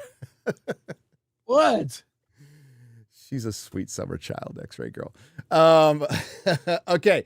Starfleet Academy series premiere to stream for free on YouTube. Oh my, really? Yes. Yes. So the first episode, wait, so can you react to it? I don't know, but I will be in that chat. If that chat is open. Has it come out yet? Let me. No, it premieres tomorrow. It premieres on Thursday. So Star Trek On Academy YouTube. series premiere to stream for free on YouTube. Holy cow. It says here the episode will be available for limited time on the Paramount Plus YouTube channel. Yes. And it premieres in 10 hours. Can you put the link in the private chat or share it with our audience? Can we all go there and be chatting? Well, I don't want him to listen. I don't want him to take the chat away. I want him to keep it up. I Here, want I'll him show to keep you. it up. Well, it's not available in my country, but the comments have been turned off. So. Of course they have. Already? Yeah. Yeah. No. I don't know if the chat's available because of my location, but if one of you Americans want to check, the YouTube link is in there. One of the Americans. Yes, please. Okay. I would turn my VPN on, but then it would blip everything here. No, don't. It's fine. I didn't think they would have the comment section up. That's crazy. I didn't I think hope they there's would. a chat. There could still be a chat. They kept the chat open for the blue carpet. So, Boy, that was fun, Gary. The blue carpet. the blue carpet was what? Yeah, wasn't it though? What is this? What's this? Yeah, I'll share a screen with something. This is my favorite moment from the blue carpet. Was this? It's my favorite moment.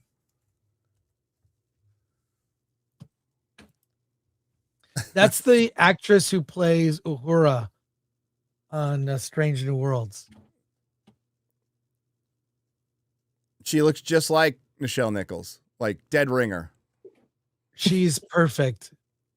And I love her hair. She was fine on the red carpet talking about her blood alcohol level.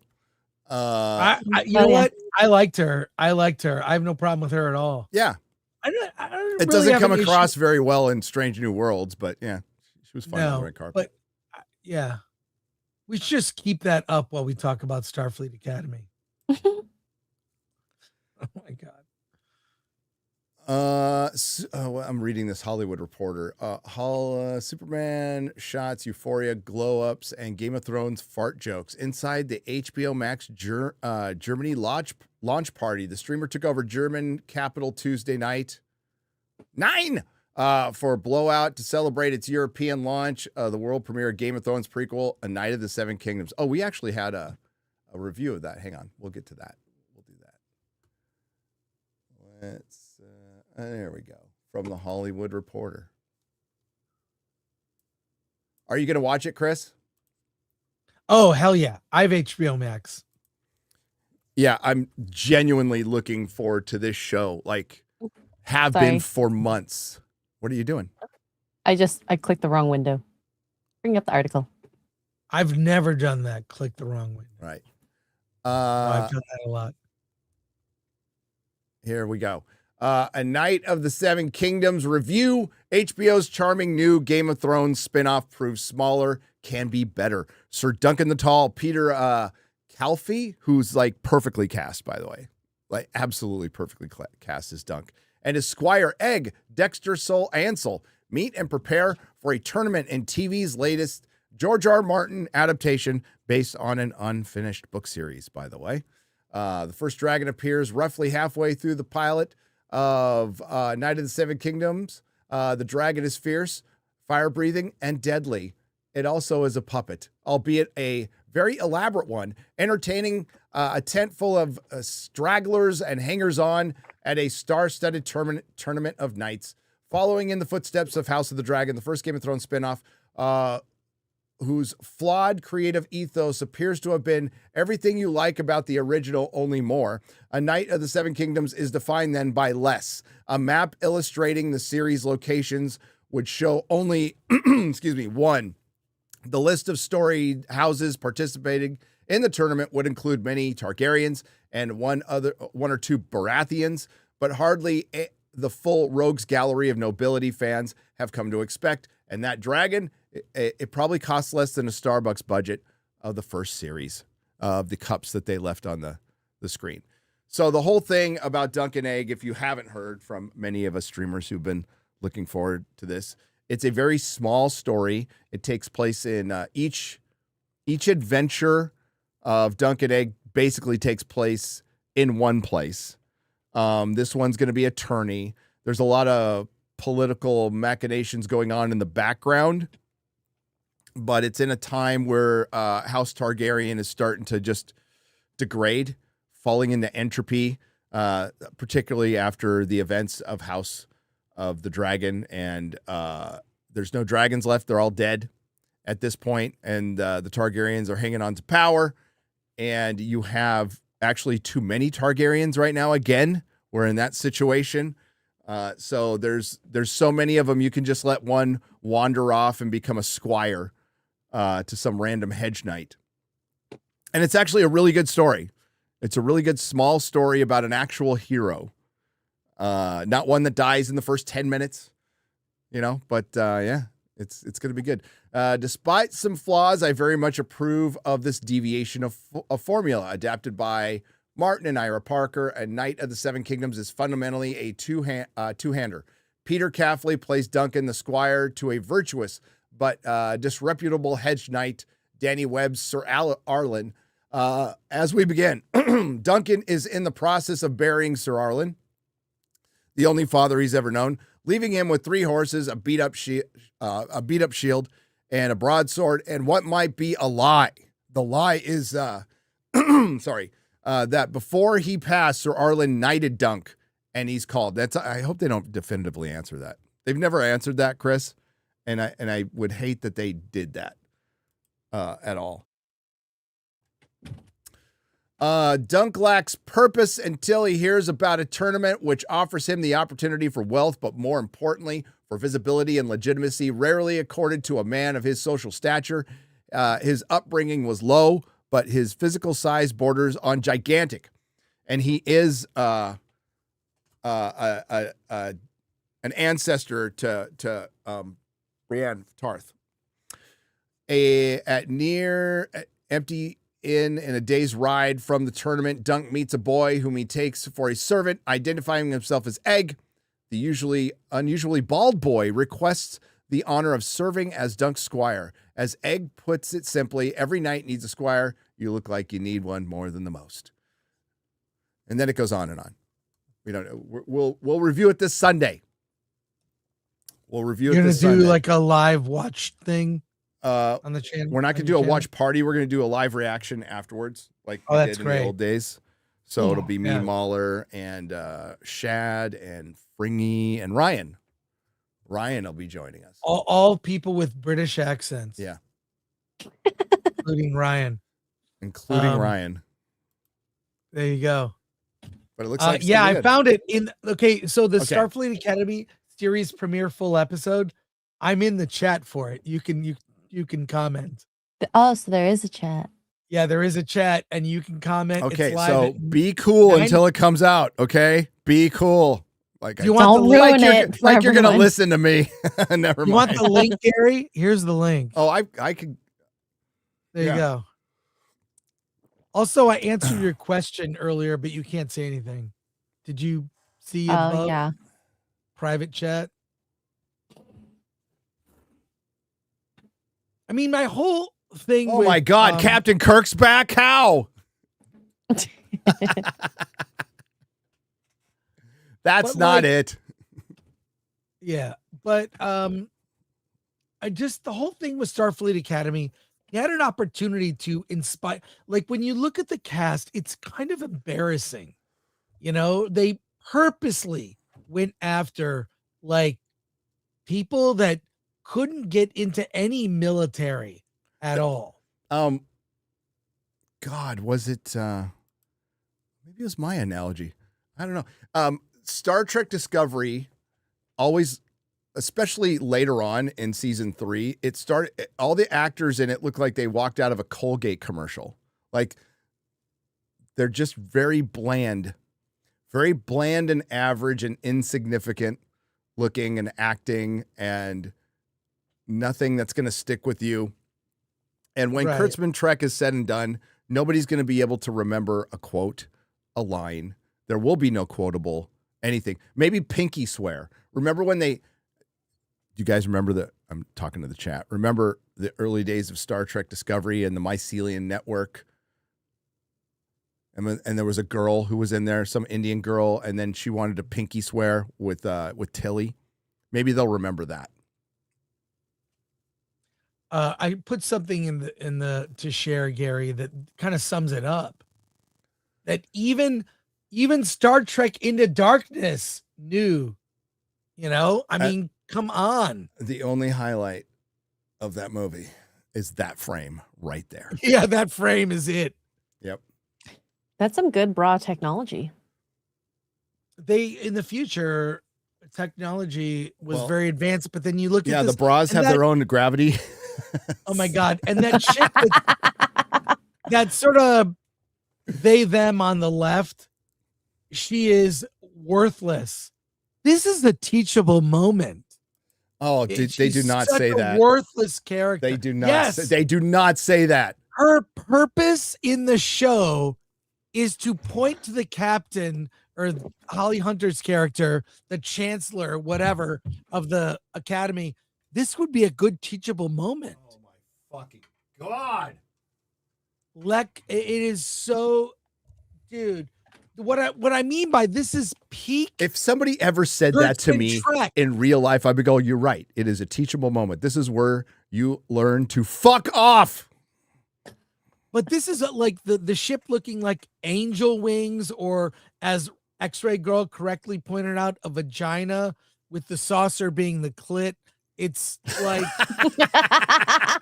It's true. Your words. I'm not. But like it's such a feminized Star Trek. It's peak Kurtzman, and that's what I'm saying. This is what he's been aspiring to do. Is this show? Oh,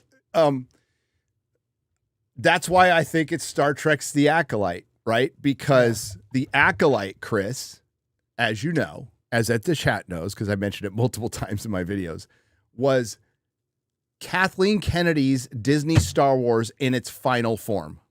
Right. This is Kurtzman Trek in its final form. This is what it is. Everything yes. he's wanted. And he was willing to shit can a series that would have created more conversations, would have, it sounds like to me, without saying anything specifically, Chris, that they specifically stole something from Terry Metalis in this. Yes. I can't say it for sure, but if R&B, if you're out there, you'll know. There's an element in this that it looks like they took from what was going to be Legacy. Well, here we are, Gary. I'm just gonna switch it. Here it's going, and here's the chat. Beep bop boop. I like Star Treks. There are people in the chat. I can't wait. Damn it, they're gonna shut it down. We shouldn't have fucking said a thing. Why? Why? Oh, it's fun. They're gonna shut it down. If they don't, credit to them.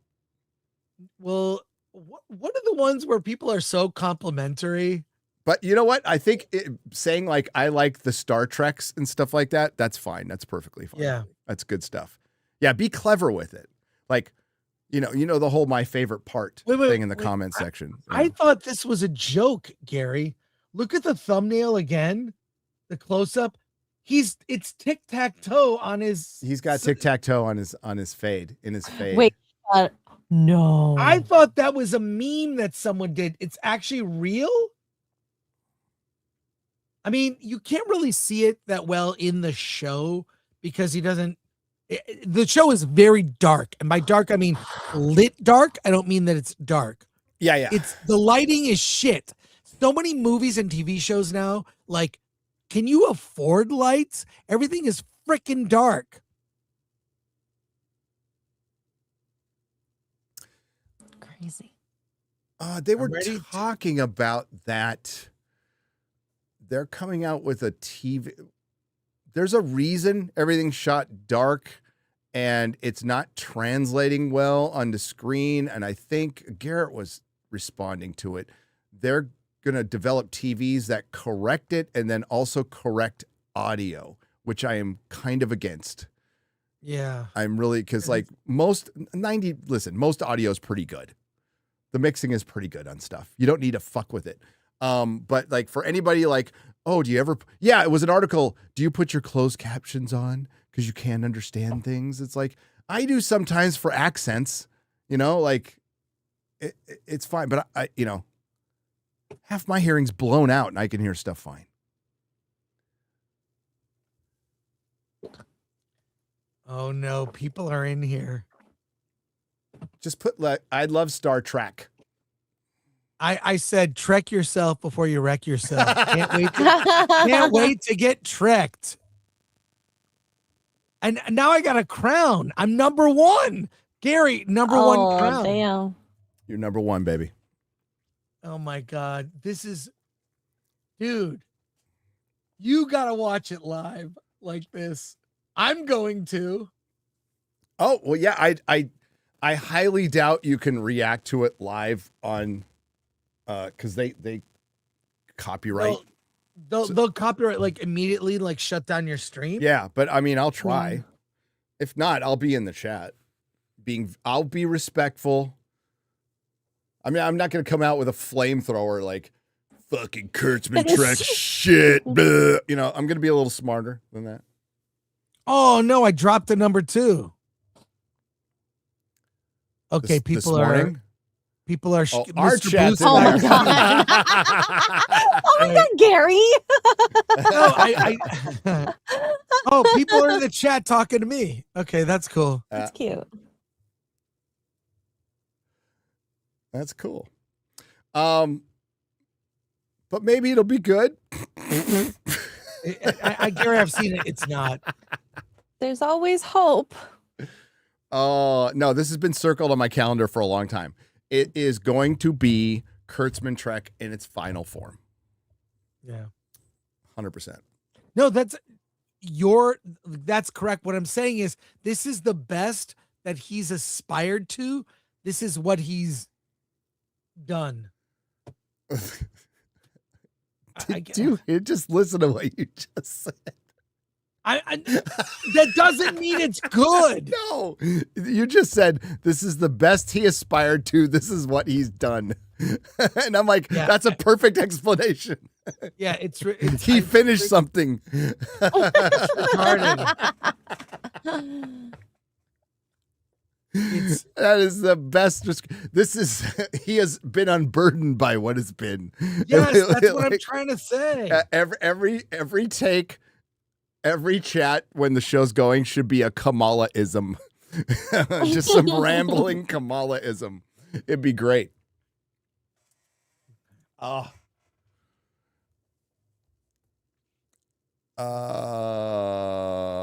Okay, let's get to the people. You can keep this up. Yeah, keep it up. And everyone go in the chat and say hi to me. Star Trek. Hail the 199. Got to get that in there. Duke Devil, 95, 2 parts for $50. Thank you, Duke Devil.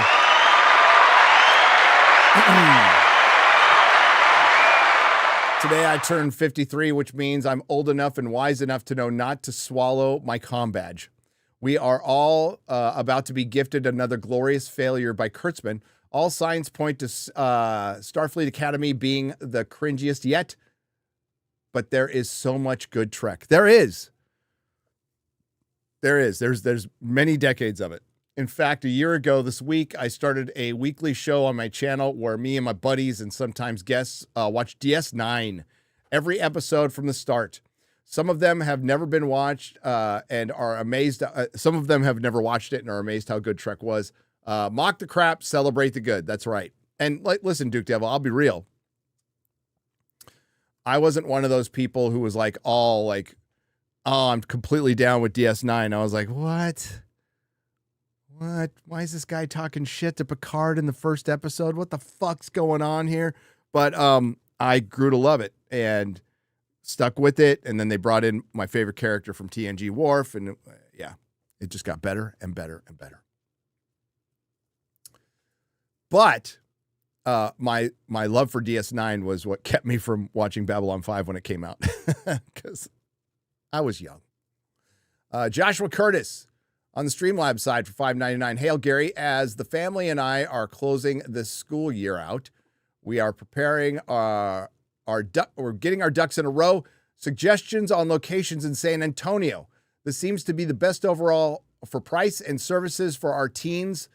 Let me know if you need an email. Shoot an email, and Mrs. Nerdrotic, who did all the work on like where the best schools are and safest neighborhoods, because there is some really nice and affordable places on kind of like the peripherals of San Antonio, maybe even in the hill country if you can do it, that are really fucking nice. That won't get overrun anytime soon. It's getting crazy here, though.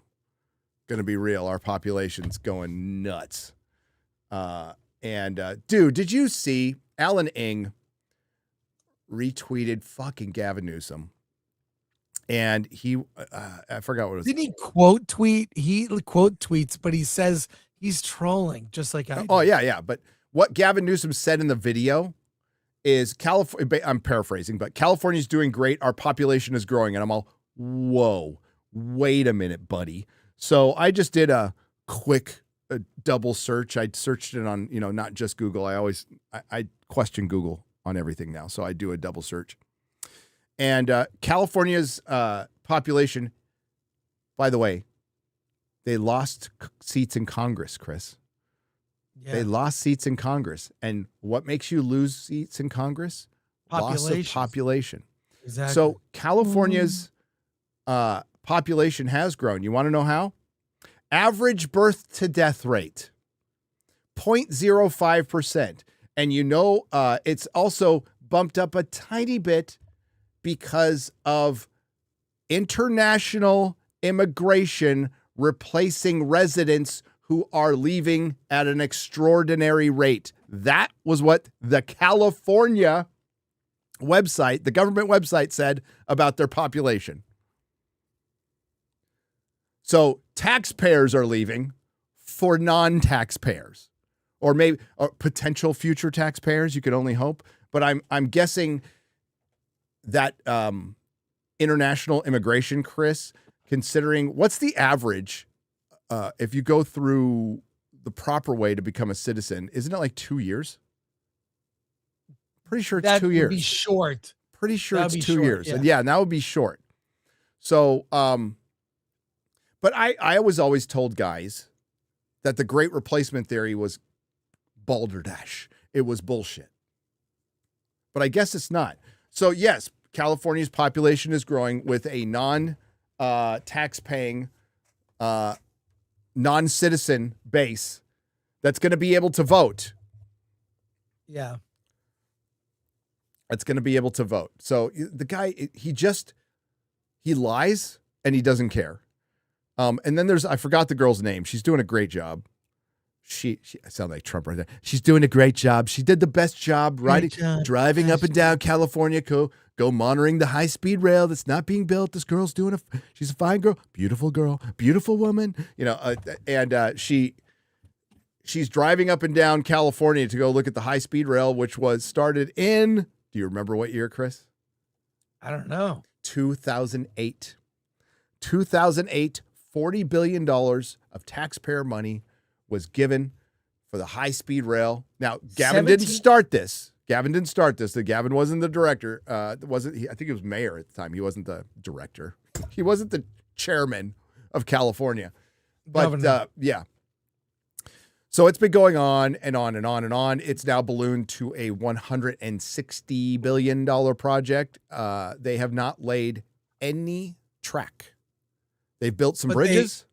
Look, a lot of consultants were needed. A lot of friends of Gavin Newsom who happen to be consultants got money. Maybe some of that money kicked back to him. You never know. But this is, I mean, California is a failed state, and California cannot turn into America. No, we are losing ground. The high-speed rail between LA and San Francisco completely made sense. And aside from certain areas where you have to dig a lot of tunnels, you go through the Central Valley. That should have been fucking easy. It's flat. It is flat for hundreds of miles. There's not as much as a hill. You could have just put it right next to fucking 5. Yeah. If you wanted to. And remember, it was supposed to be a high-speed rail, Chris. Well, now it's a regular speed rail that's not going to go from San Francisco to LA. Do you know that China, in a decade, connected the entire country with high-speed rail? They built it in 1 decade. Okay? We are crap at to be building fair, they weren't exactly paying their labor very well. Well, that's true. Yeah, and they didn't have the California Environmental Commission. But yes. Yeah, no, Japan's been doing it for decades, dude. Yeah. Decades. It's a failed state. California politics will be coming for the rest of the country. A lot of people are going to vote for Newsom, and you will get nothing. You will get nothing. You will get more globalization. You'll get more immigration, and taxes will go through the fucking roof. And anything promised as far as infrastructure or shit we actually need will never get done, ever. Yeah.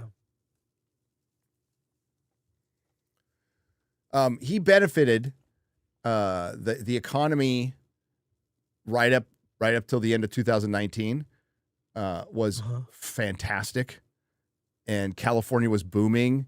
And I know what Alan retweeted. He's all, what happened to your surplus?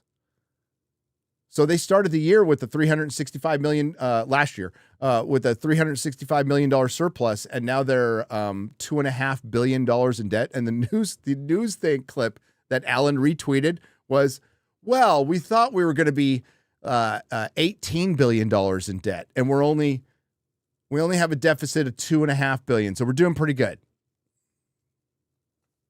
Now you burn through your surplus though. It's coming. Hale, a game I think all of us would love to see Gary play is in his gaming streams on Halloween is Alien Isolation. I'd love to see the struggle.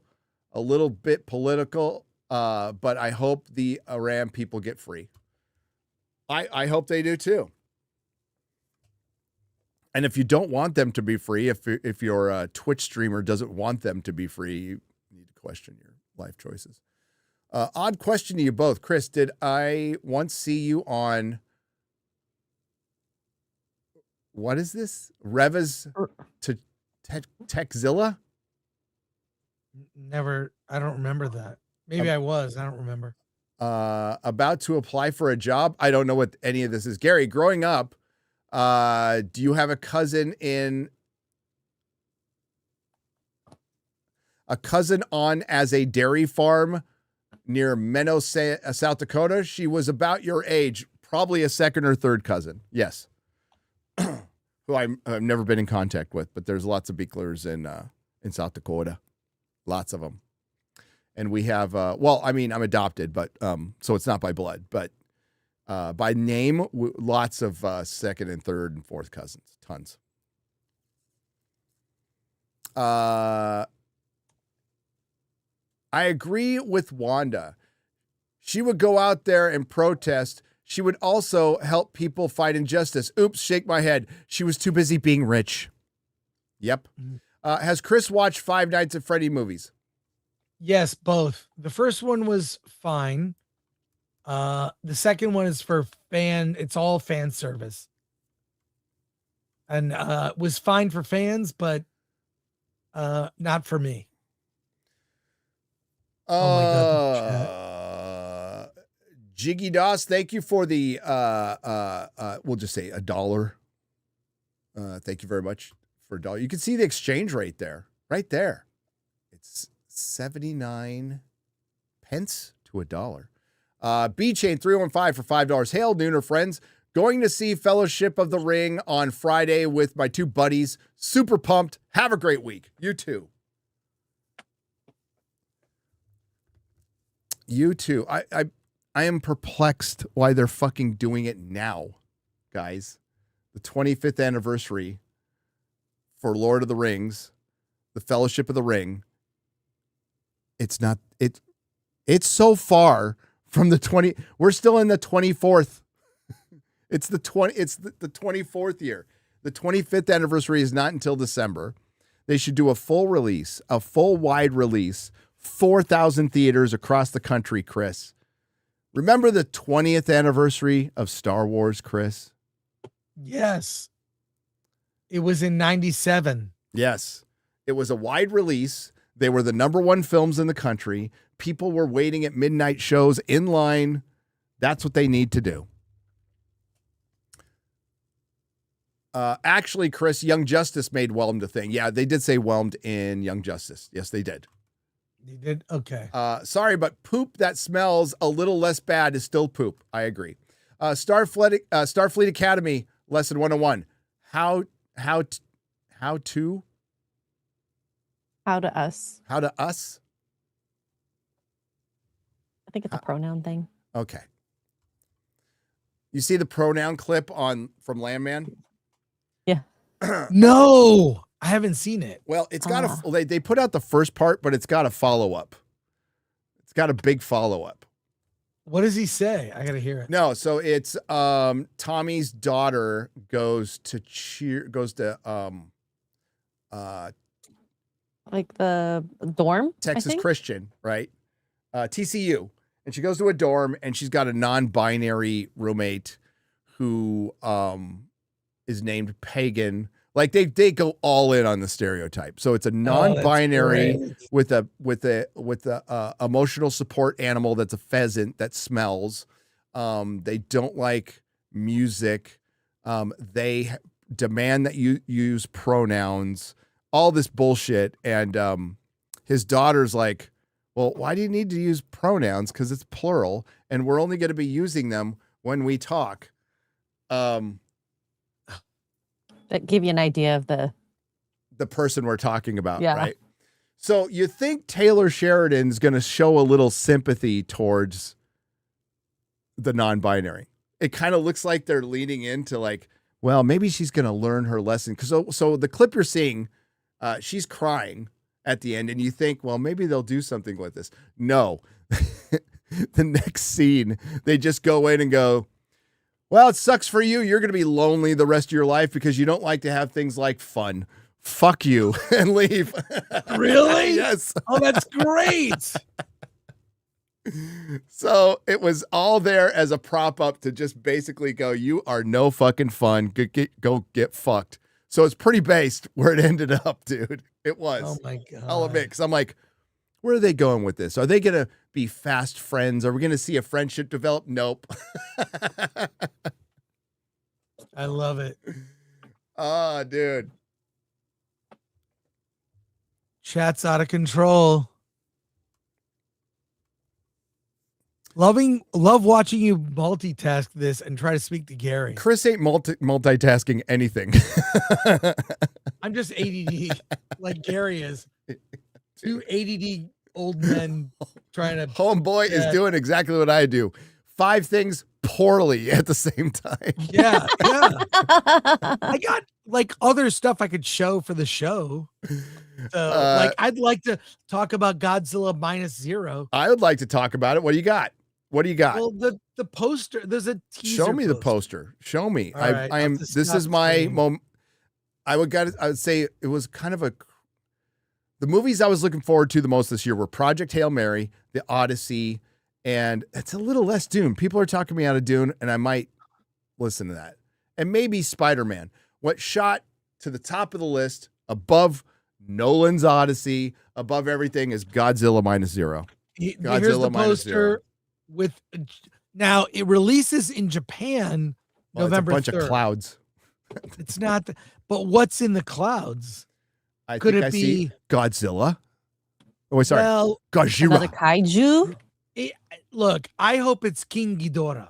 I hope it's Ghidorah, Rodan. So what? Okay, it's got to be another one. But what time period are we going to jump ahead to? The I think it's 50s or the early- 60s? I think it's late 50s, early 60s. That kind of different characters. I don't know. I mean, there is the sort of thread where we saw that woman at the end, and she has like the black. It's just really quick. Yeah, I think you keep the scientist. Yeah, You definitely keep the scientist.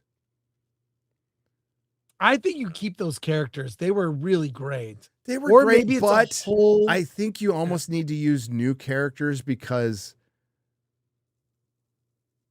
so much of the story was not Godzilla, was that guy being a kamikaze pilot who pussed out and was just everybody hated him for it. That was so good. That was so fucking good. Gary's Japanese is horrible. It doesn't exist. Okay. Anyway, so there's that, and then I got to show you something here. This is so cool. Keep it on there for a second. I like those characters a lot, but my question would be like, what else? I feel like their story was told. Their story was told, and it was so impactful in that first one. They would just be around facilitating Godzilla instead of weaving in. I think you want to try. I don't think they're going to be able to equal the greatness of Godzilla -1. I think that is a once in generation film. It's a generational film. It is one of the best films of the decade. Like, if not the best film of the decade. Could be I think it's the best film of the decade. I think it will be remembered more. And if Godzilla -0 is 75% as good of a movie, that's a win. I think that's a win. Yeah. So this is Godzilla. There's a Godzilla hotel. I don't know if you're gonna make it there for your Japan trip, Gary. What city is it in? What's that? What city is it in? I have no idea. I can't pronounce it. But I can't either. But I think I can't pronounce cool. English. That doesn't stop me. Yeah, exactly. But this is quickly become my number one movie. I can't wait. I didn't even know this was. I knew they were making it. Yeah, whatever. same here. Okay, we're gonna make a scene. But like, we're so used to things taking so long now. Yep. Like 3 years between seasons. That has killed.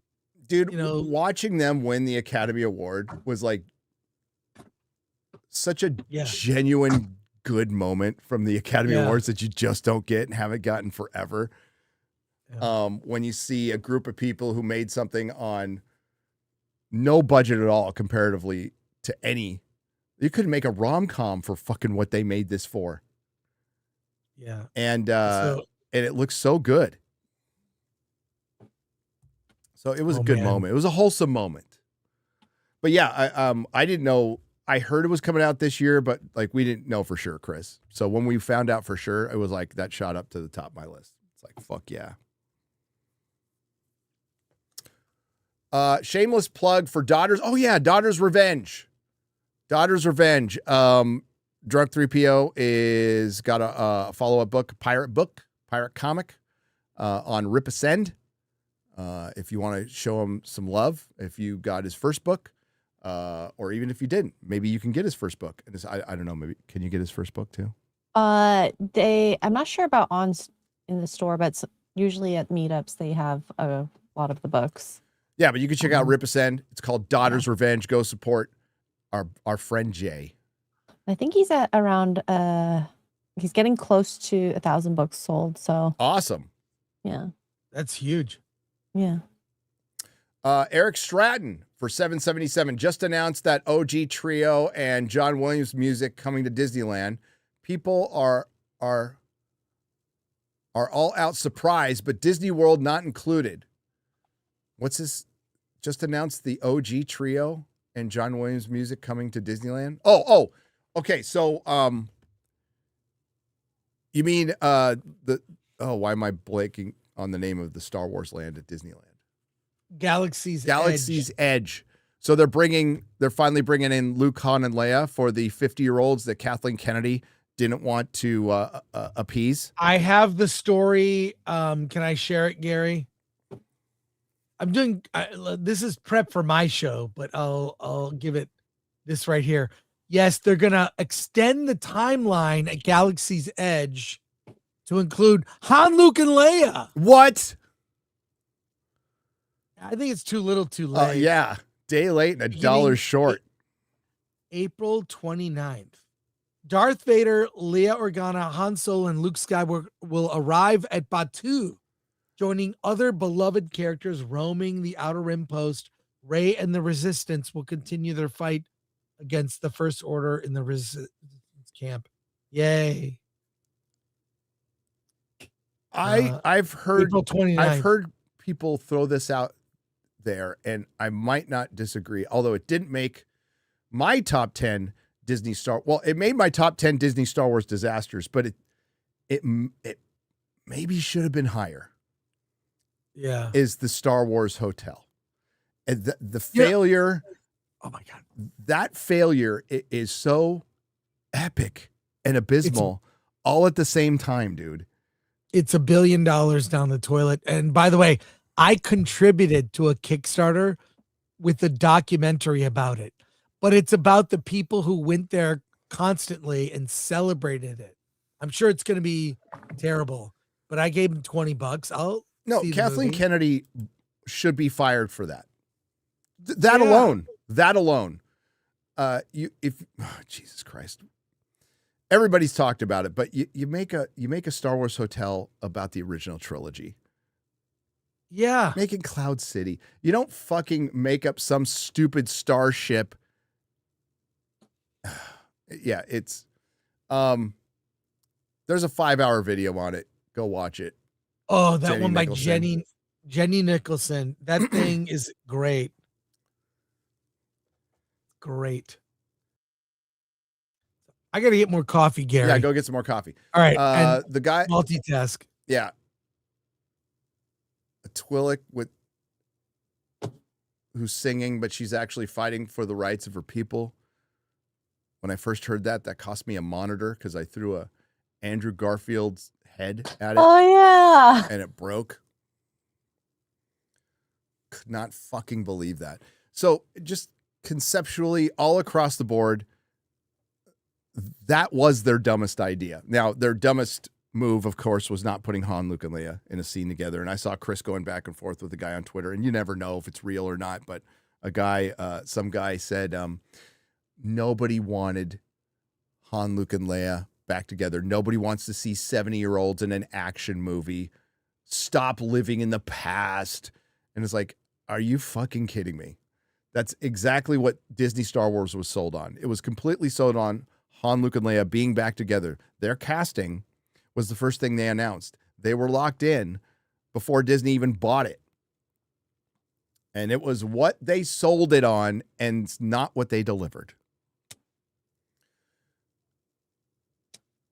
The guys on the ship can't find... This is concerning the vagina ship. The guys on the ship can't find the saucer section.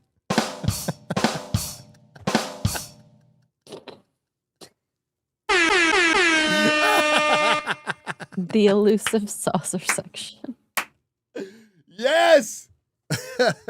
J.M. Stater, you win, brother.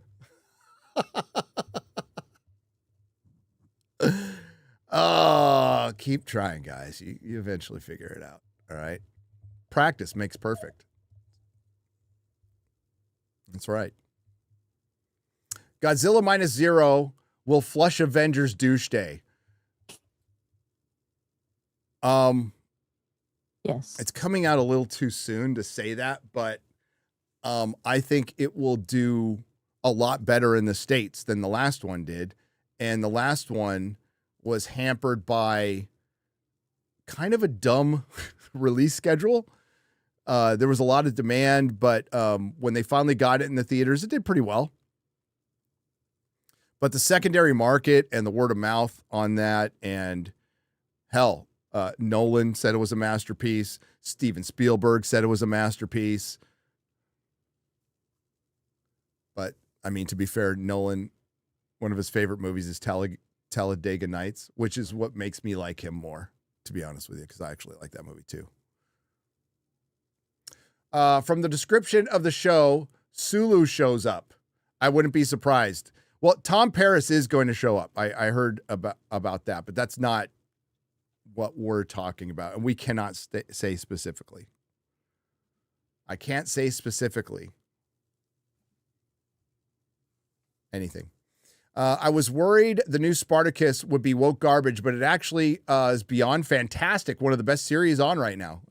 Incredible. I've heard a couple people say that. Stephen DeKnight is a good writer. He's a good writer, but we'll see. We will see. Right now, my extra time is going to be filled up with Stargate and all the stuff. I got to put a pause on that because I got to rewatch some Star Trek to prepare for Star Trek Academy. And it's not the good Star Trek, guys. It's like making fun of dumb kids' fridge art. Look, mommy, I made a Star Trek. That's a beautiful Star Trek, honey. Poor little troglodyte. The thing is, though, you're not making fun of retarded children. You're making fun of retarded adults who have no awareness that they are retarded. Now, I wouldn't put it beyond the realm of possibility that Alex Kurtzman's on the spectrum. Like, at all. Still no excuse. For fuck's sake, cancel Disney Plus from Graph Web for $2. Thank you, Graph Web. And like I said, the last couple of streams, Disney canceled Disney Plus. You know how they did that, Chris? You know how Disney canceled Disney Plus? Oh. They bought Hulu, bought the controlling share of Hulu, and then they're going to absorb Disney Plus into Hulu, but then rename Hulu Disney Plus. Oh my God. Because Disney Plus failed. If you or a loved one have been diagnosed with the burn, you may be entitled to compensation for your explosive ships. Says Snex.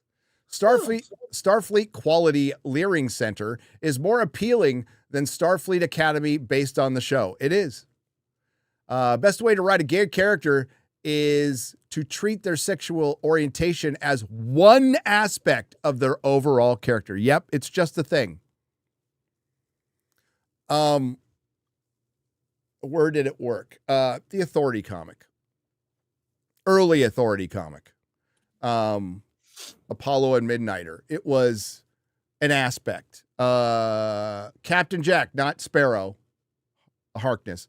It was just an aspect. It's not their entire identity.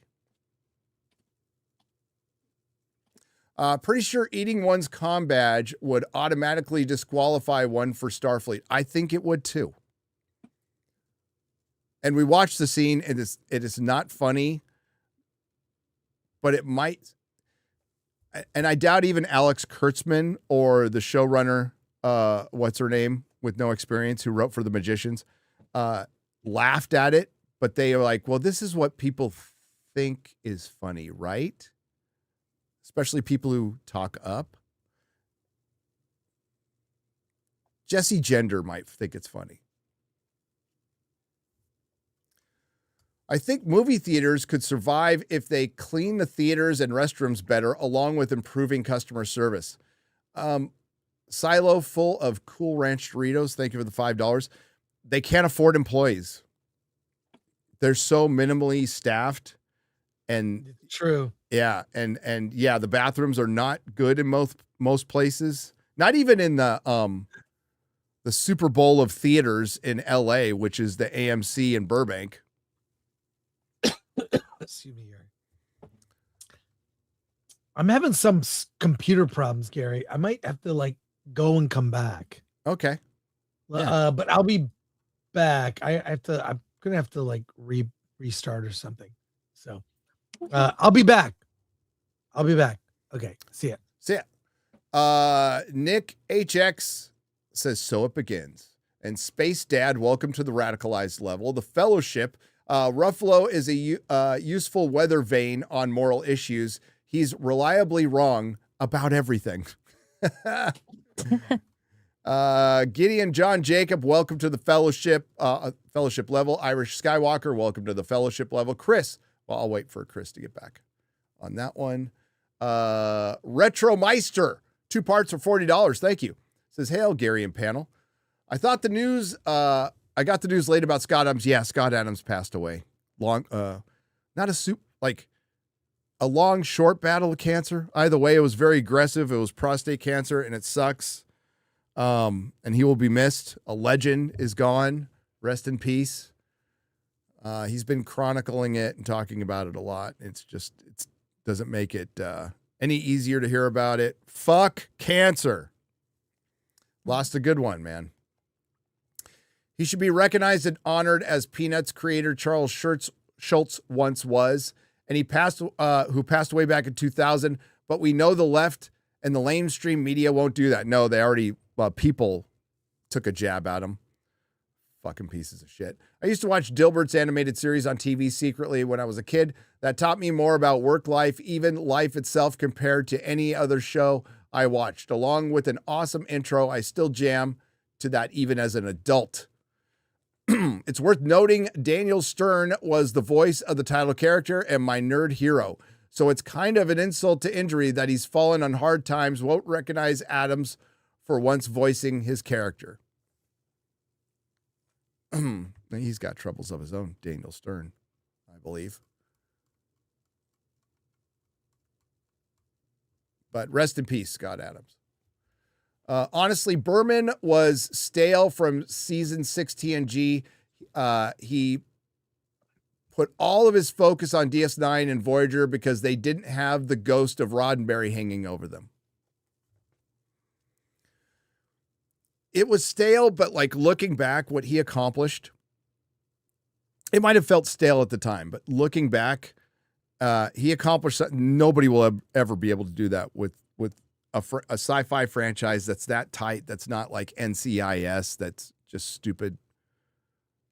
The same show in a different city. You know what I mean? They did something like really different with Star Trek, and we didn't know how good we had it. Fire pronoun torpedoes, says Jeffrey Maddox. Starfleet Academy for people who don't read good and want to learn how to do other good things too. George Takai, it fits the theme. Oh, the person? Nah. Render swap. Race and gender swap. Gary, tell the kids about Bosom Buddies. Oh, Bosom Buddies. Yeah, this is where Tom Hanks couldn't find an apartment and they needed cheaper rent, so they rented an all-female. They rented an apartment in an all-female building and they dressed as women. There was a whole sitcom about it. That is a classic. That's funny. That began Tom Hanks' career. Yes, it did. Really? Yep. Yes.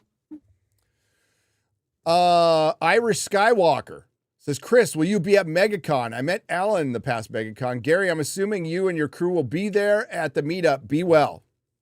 Yes. Yes. I have no plans to go. Really? Now, would I like to? It'd be fun. But I have no plans at the moment. Well, I mean, I've booked dates. Yes. But we have not heard anything on the meetup yet. Yeah. But that will be Geeks and Gamers. They will be able to give you information on that. Jose Taco, are we still doing Lord of the Rings San Antonio meetup watch party? Yes, but not now. Not in January because it's not the 25th anniversary. So that will be later in the year. The 70s rock fan says Star Trek Academy, the fattest Star Trek ever?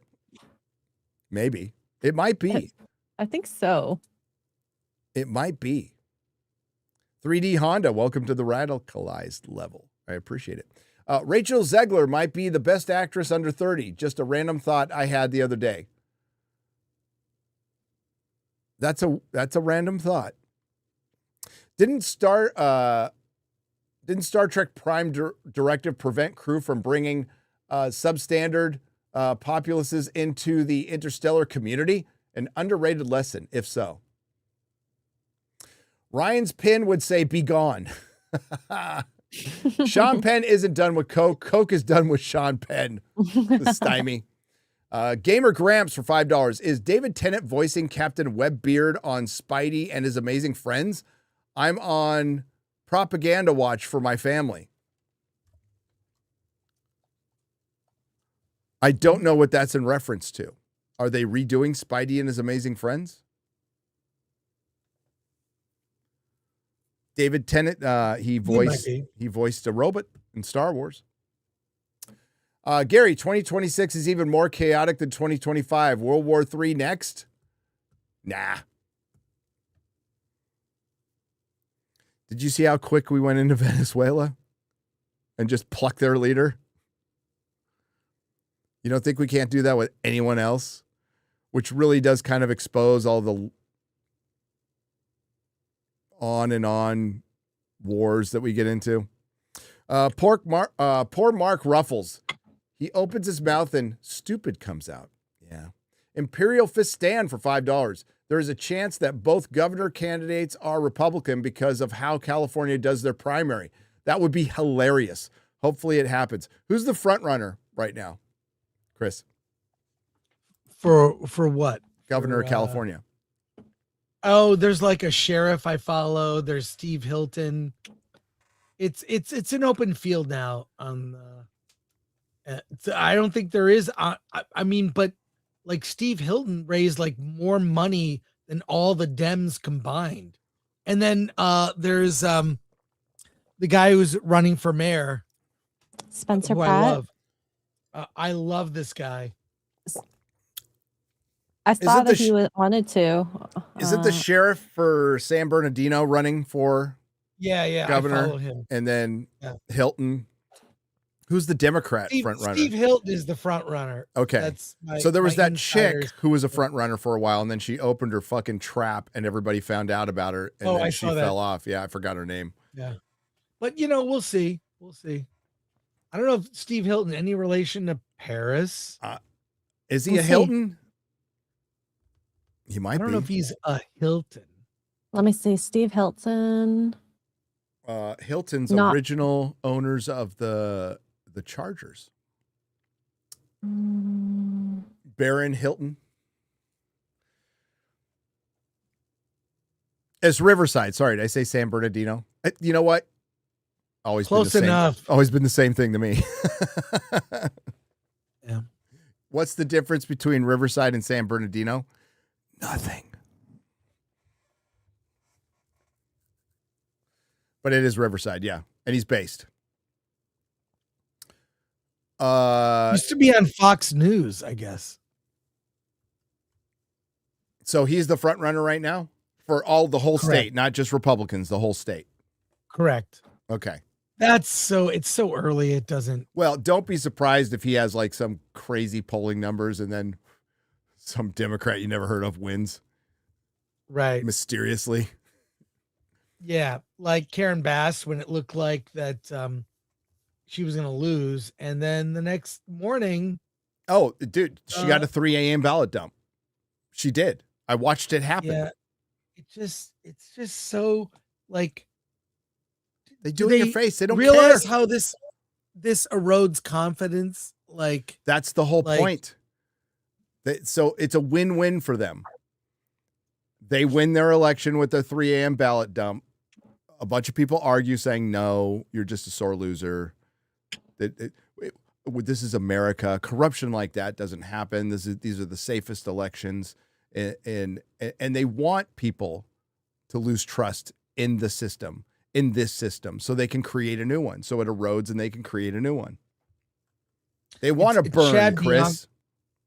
Chad Bianco. He's the sheriff of Riverside County. Yep.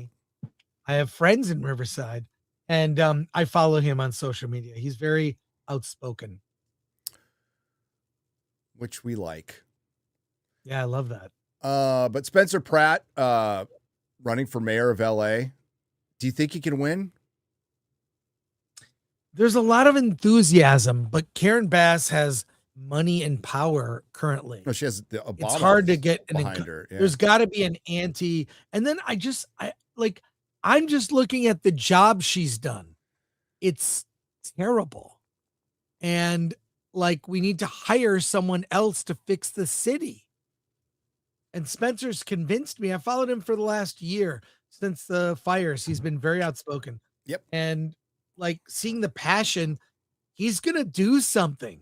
Karen Bass is all about like, look, I cleaned this one street and gave hugs to people. She is a type of politician where she's not particularly talented at leadership. It's all about how she looks and like her social media presence. You know, that's what she cares about. Not actually doing leadership and admin, because it's kind of a boring job. If you want to succeed as an administrator, you manage money, you lead, you inspire people to do good work, and you do things that positively impact your constituents. He's done none of those things. Neither is Gavin Newsom, for that matter. No, they're perfect for each other. So yeah, she also visited Castro. She's a communist. So she wants this to fall apart so she can rebuild it in her image. So people are complaining about Mondani, and they should. LA already has one. And we had one with London Breed in San Francisco, and it got so bad they kicked her. Now, it's not like they voted in a Republican, but they voted in like a more normal-ish Democrat who's still going to be bad, but it's better than her. Oh, and it's a year. It's been a year since Palisades and Malibu, and Adam Carolla came out and said, about, 8 hours after the fire, I said nothing will be rebuilt in a year, and here we are a year later, and nothing is rebuilt. He's right. Carolla's been inexcusable. Great. How is she still in office at this point? Where is the LA Weekly? Where's the LA Times? Are the alternative papers used to break stories and do real journalism? The fact that we have a freaking YouTuber from Florida, Benny Johnson, coming here doing work that our local papers should be doing, even the local news, they're all compromised. They're the enemy of the people. Yep. They're not reporting. This is why, I trolled Gavin Newsom, and I just contradict his BS. There can't be that many people asleep or misinformed. All right. I am retarded when it comes to computers. I did something with my computer where my window for Chrome is full screen. I can't get it to hit F11. F11. Really? Yep. Where's or F11? Maybe exit would work too. Escape, or but escape, just hit F11. F11's not working. Hit F11. Affecting the speakers. So dumb.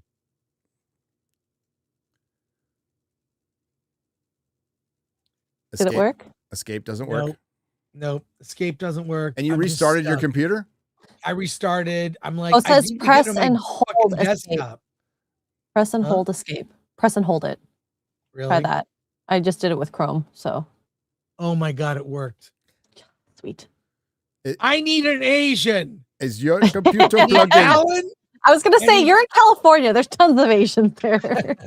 Hit F13. Oh my God. Make fun of me all you want. Press the any button. Oh my God. Shoot. I actually got to go, Gary. I have a meeting at noon. Oh, go. Well, no, but I like hanging out. We're almost done. All right. Anything for me or whatever? I think there's nothing specifically asking you can go. you You can go. questions. So yeah. Well, I like, all right, cool. You can go to your meeting. Hey, first of all, great hanging out. Great hanging out. Yes, brother. I do things during the stream. I'm looking for memes and fun things for Gary. And I was going to show a video. I was going to show the gayest thing I've seen and it's only 2 weeks into January. It's a movie that's coming out from A24 that stars an actor you like. Can I show it to you? Yeah, of course. To end on this. Oh my God. I have to show this to Alan because I want to see his Don't break your reaction. computer. I'm not going to break it, but check this out. Are we ready? It's called Pillion is the name of this movie. Pillion. Pillion. That's how much money. That's how much money it's going to lose. A pillion.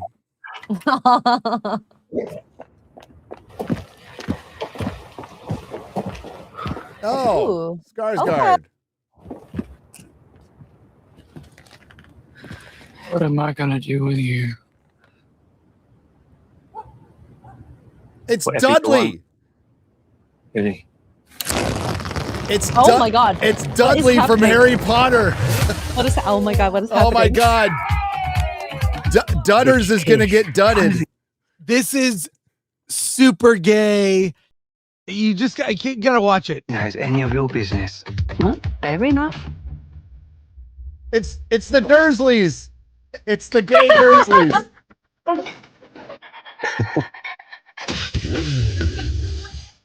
How do you get a man like that? I have an aptitude for devotion.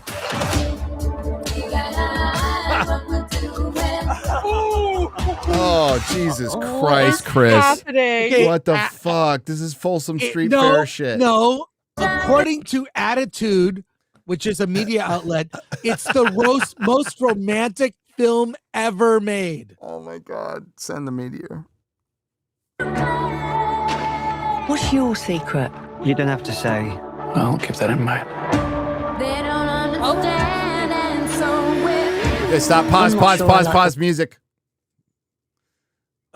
It's killing me. It is like, You're- it's like, this is what happened to Dudley Dursley after Harry Potter. he became a leather boy. He's a bottom, by the way. Oh, This Oh like no! A24 All that repression. He was just gay the whole time. He tried to eat his gay away in Harry Potter, and he couldn't. She says, "I'm not sure I like the way you talk to my son." Way you talk to my son. Well, that is fine. It's not for you to like. Excuse me? oh my goodness. Deeply moving. Yeah, About 6 I don't want inches to. deep. Yeah, I don't want to know what's Oh my moving. God. I No. want to know. Chris. Colin, if you're not happy, No, I'm happy. What is he wearing? Oh my God. I'm happy. Harry Dudley.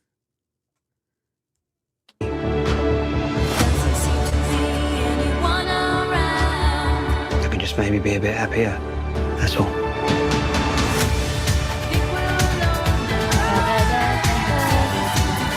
Pause. Pause. Why is that frame? Oh my you God. wanted me to pause. I'm sorry. Unpause. Unpause. Unpause. Where's the override? Where's the override? Oh, no. It's a hot must see.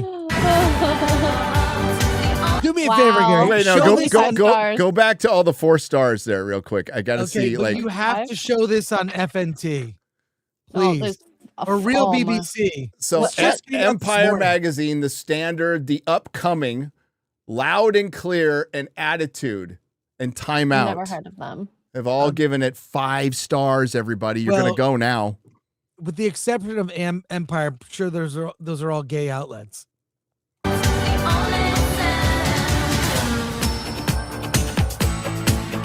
Killian. Oh, stop. Oh, Stop. Okay, God, no. God, no. eject. Eject. Eject. Well, eject the. It's a digital. Just like what happened. I want to know what's in theater. It's just in time. It's just in time for Valentine's Day. Is it coming out on Valentine? Oh, shit. It's in February for Valentine's. So, but like, Wow. there you go. I'm Thanks, just Chris. saying. Now we know what happened to Dudley after Harry Potter. Thanks for helping me fix my stupid small computer problem. And I hope you enjoyed that. Oh, my God. No words. Gary, please, for the comedy value, can you show it on FNT? Of course. Yeah. Show it on FNT. You have to. Dudley Dursley and the Sorcerer's Bone. He's got a different type of wand. But Skarsgård is great. He was so great in True Blood. You know? He's a great actor. He likes to play gay guys, though. The Skarsgårds they'll do whatever. They're good it's a good acting family. It is. Yeah, they There's are. no All right. way in hell I would ever watch this movie for any amount of anything. Well, we're gonna have put it to a vote on Film Threat. Either Alan or myself will go see it. Why are you gonna make? I Alan vote go? Alan. I mean, I vote Alan too, but I vote Ryan Kinnell. Yeah. Oh, tell me. I don't think he will watch Oh it. my God. Oh, all right. Hey, thanks, Gary. Fun hanging out. I think hey, Jeremy would go for super chats. Oh yeah, Chat goal or something. Yeah. Oh my God. Oh yeah. Okay. Oh yeah. 1 hour Film Threat, Hollywood on the Rocks with Alan A. We got a lot today. We're gonna talk. We'll talk a lot of stuff. Starfleet Academy and more. So Cool. there you go. I'll see you next week. See you next week, Thanks brother. so much, everybody. Bye. Take care. Bye. So yeah, it's kind of up to you guys to figure out what the grifter goal for Jeremy would be. I think he's like, yeah. But Get him to watch it. I think He, I think you should peer pressure Jeremy into watching that movie as a grifter goal. 100%. I support that.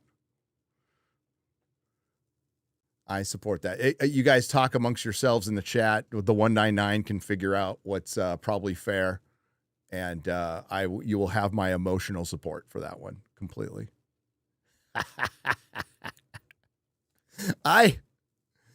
God, what was it they were trying to make him say?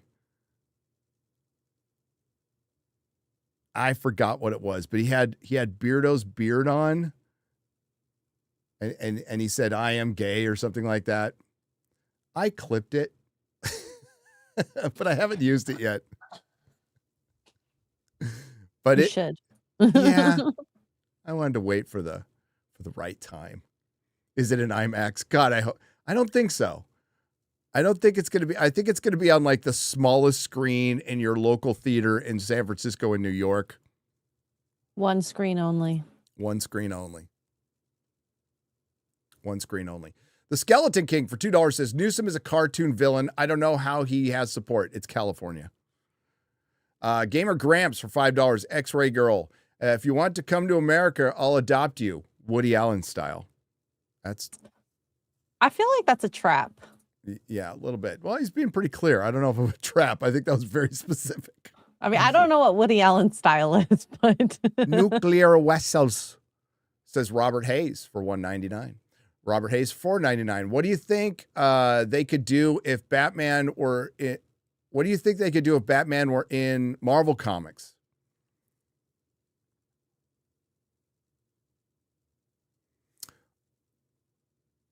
Batman wouldn't work in Marvel Comics. He wouldn't work in Marvel Comics.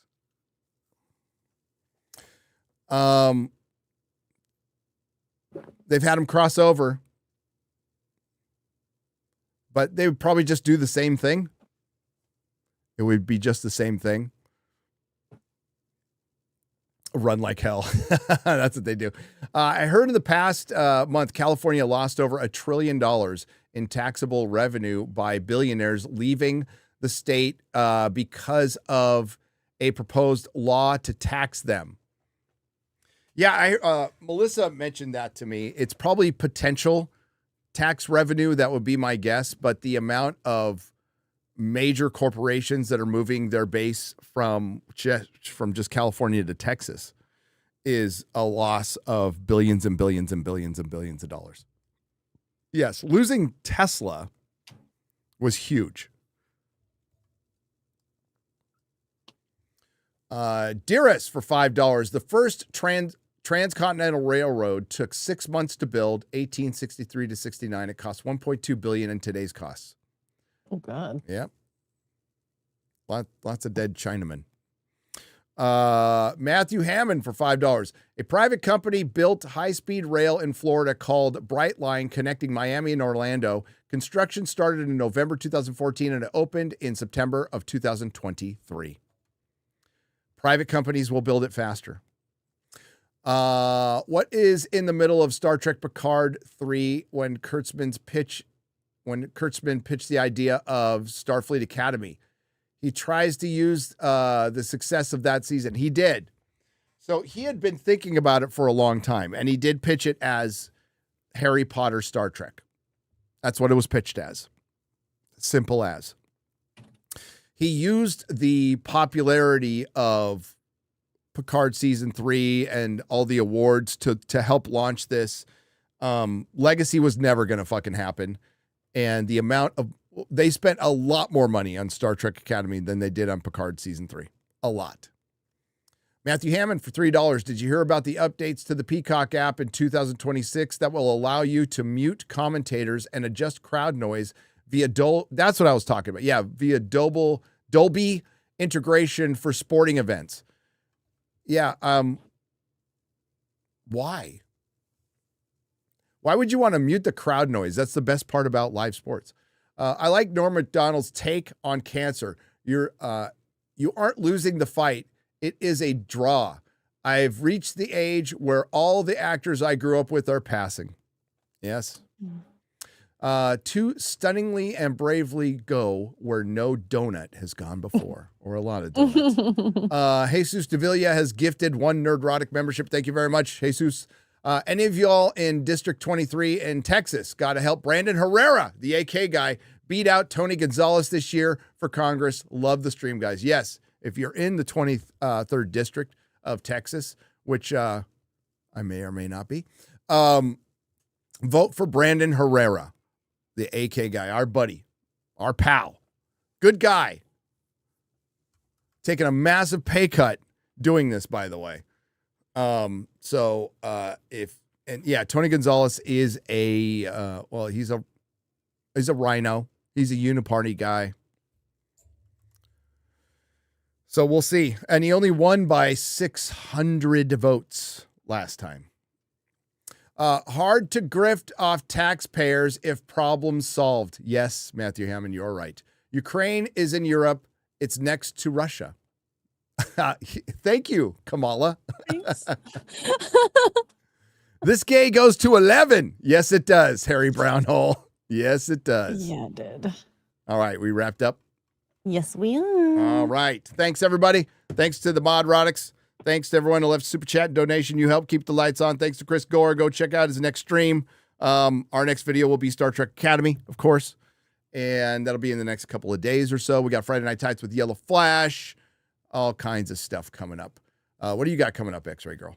Tonight, Poor Choices. Tomorrow, morning roasts, as well as gaming with Kara in the evening. And I think you're streaming tomorrow, maybe? Tomorrow night? Yeah. Tomorrow night. Yes. TBD. On Nerdrotic. TBD on time. But yeah, we're gonna shoot for tomorrow night or earlier. Yeah, well, just pay attention to the community section. I'll let you know. Because yeah, Star Trek Academy's tomorrow, so it can't be tomorrow night. Well, on YouTube, it's going to be in 9 hours or something. The first episode. 9 hours? Yeah. Oh, so they're not releasing it at a certain time. They're releasing it in the morning. Well, I know on Paramount, they're releasing it at 2 a.m. your time. But I think the YouTube episode looked like it was in like 9-10 hours. So midnight my time. So that would be 11 p.m. your time. Interesting. Yeah. Mm-hmm. I might have to just work on the video. We might have to move it to Saturday. Might have to move the night stream to Saturday. Yeah, because that gives me a chance to work on the video all day tomorrow. That's good. That's great. That's fucking fantastic. We'll see if that episode actually airs. It could be the live stream starting and then they do a bunch, like just some fucking music or bullshit for 2 hours beforehand. That's true. But yeah, if it's midnight, Well, it'd be 1 a.m. So, well, is it? No, Check if it's midnight my time, Check it it's right now. 11 your time. What's it at right now? 1 second. Well, I can't see it. God dang it. Is I the have to link pull in the up chat? article. Yeah, the link is in the chat under Chris's. I got it. I'll check it out. But Matthew Hammond for $2 says In-N-Out left California for Tennessee. Did it? Oh, damn. Did you see? What are you? What? So you copy and pasted Harry Brownhole's super chat. So It went over on your computer. Oh my god. So I copy and pasted Chris's link to YouTube. I'm not going to show you this. So I copy and pasted Harry Brownhole's. It says Harry Brownhole, member for 6 months, California, $2. It says this gay goes to 11 pink. And dude, the shit that came up on my search. Oh, shit. It's almost as gay as that pillion. I don't know how that came over to your computer. I'm so sorry. The gayness is spreading? Dude. Okay. I'm going to try to copy this. Yeah. I'm going to try to copy this again. Sorry. Yeah, don't copy anything. I'm not doing anything, I promise. Okay. Oh my god, I cannot believe that. It's like, oh, my search history is fucked. God damn it. So it's 8 hours. So 11 your time. Okay. Yeah, 11:01 p.m. All right, I'll see you in the chat. Maybe we could do, you know what we could do? We could do a watch party tonight. Yeah. For the members. So we'll do a watch party if it starts at 11. So I'll double check. Holy shit, X-Ray Girl. God damn it. I can't believe that. I don't know how my copy reaches your paste. We're running the same computer. Essentially. That's true. That's what we're doing. Oh, that's true. Crazy. Well, sorry. I can't even tell you what the like no images came up, thank God. Thank God. But websites came up. Holy fuck. Yeah. There was one where it Melissa was like, checks my searches, which she doesn't. But if she checked my searches, she'd be like, what? It's Is my there something fault. you need to tell me? Is there something I need to tell her, maybe? Good Lord. Oh, God. Anyways. Oh my God. Okay.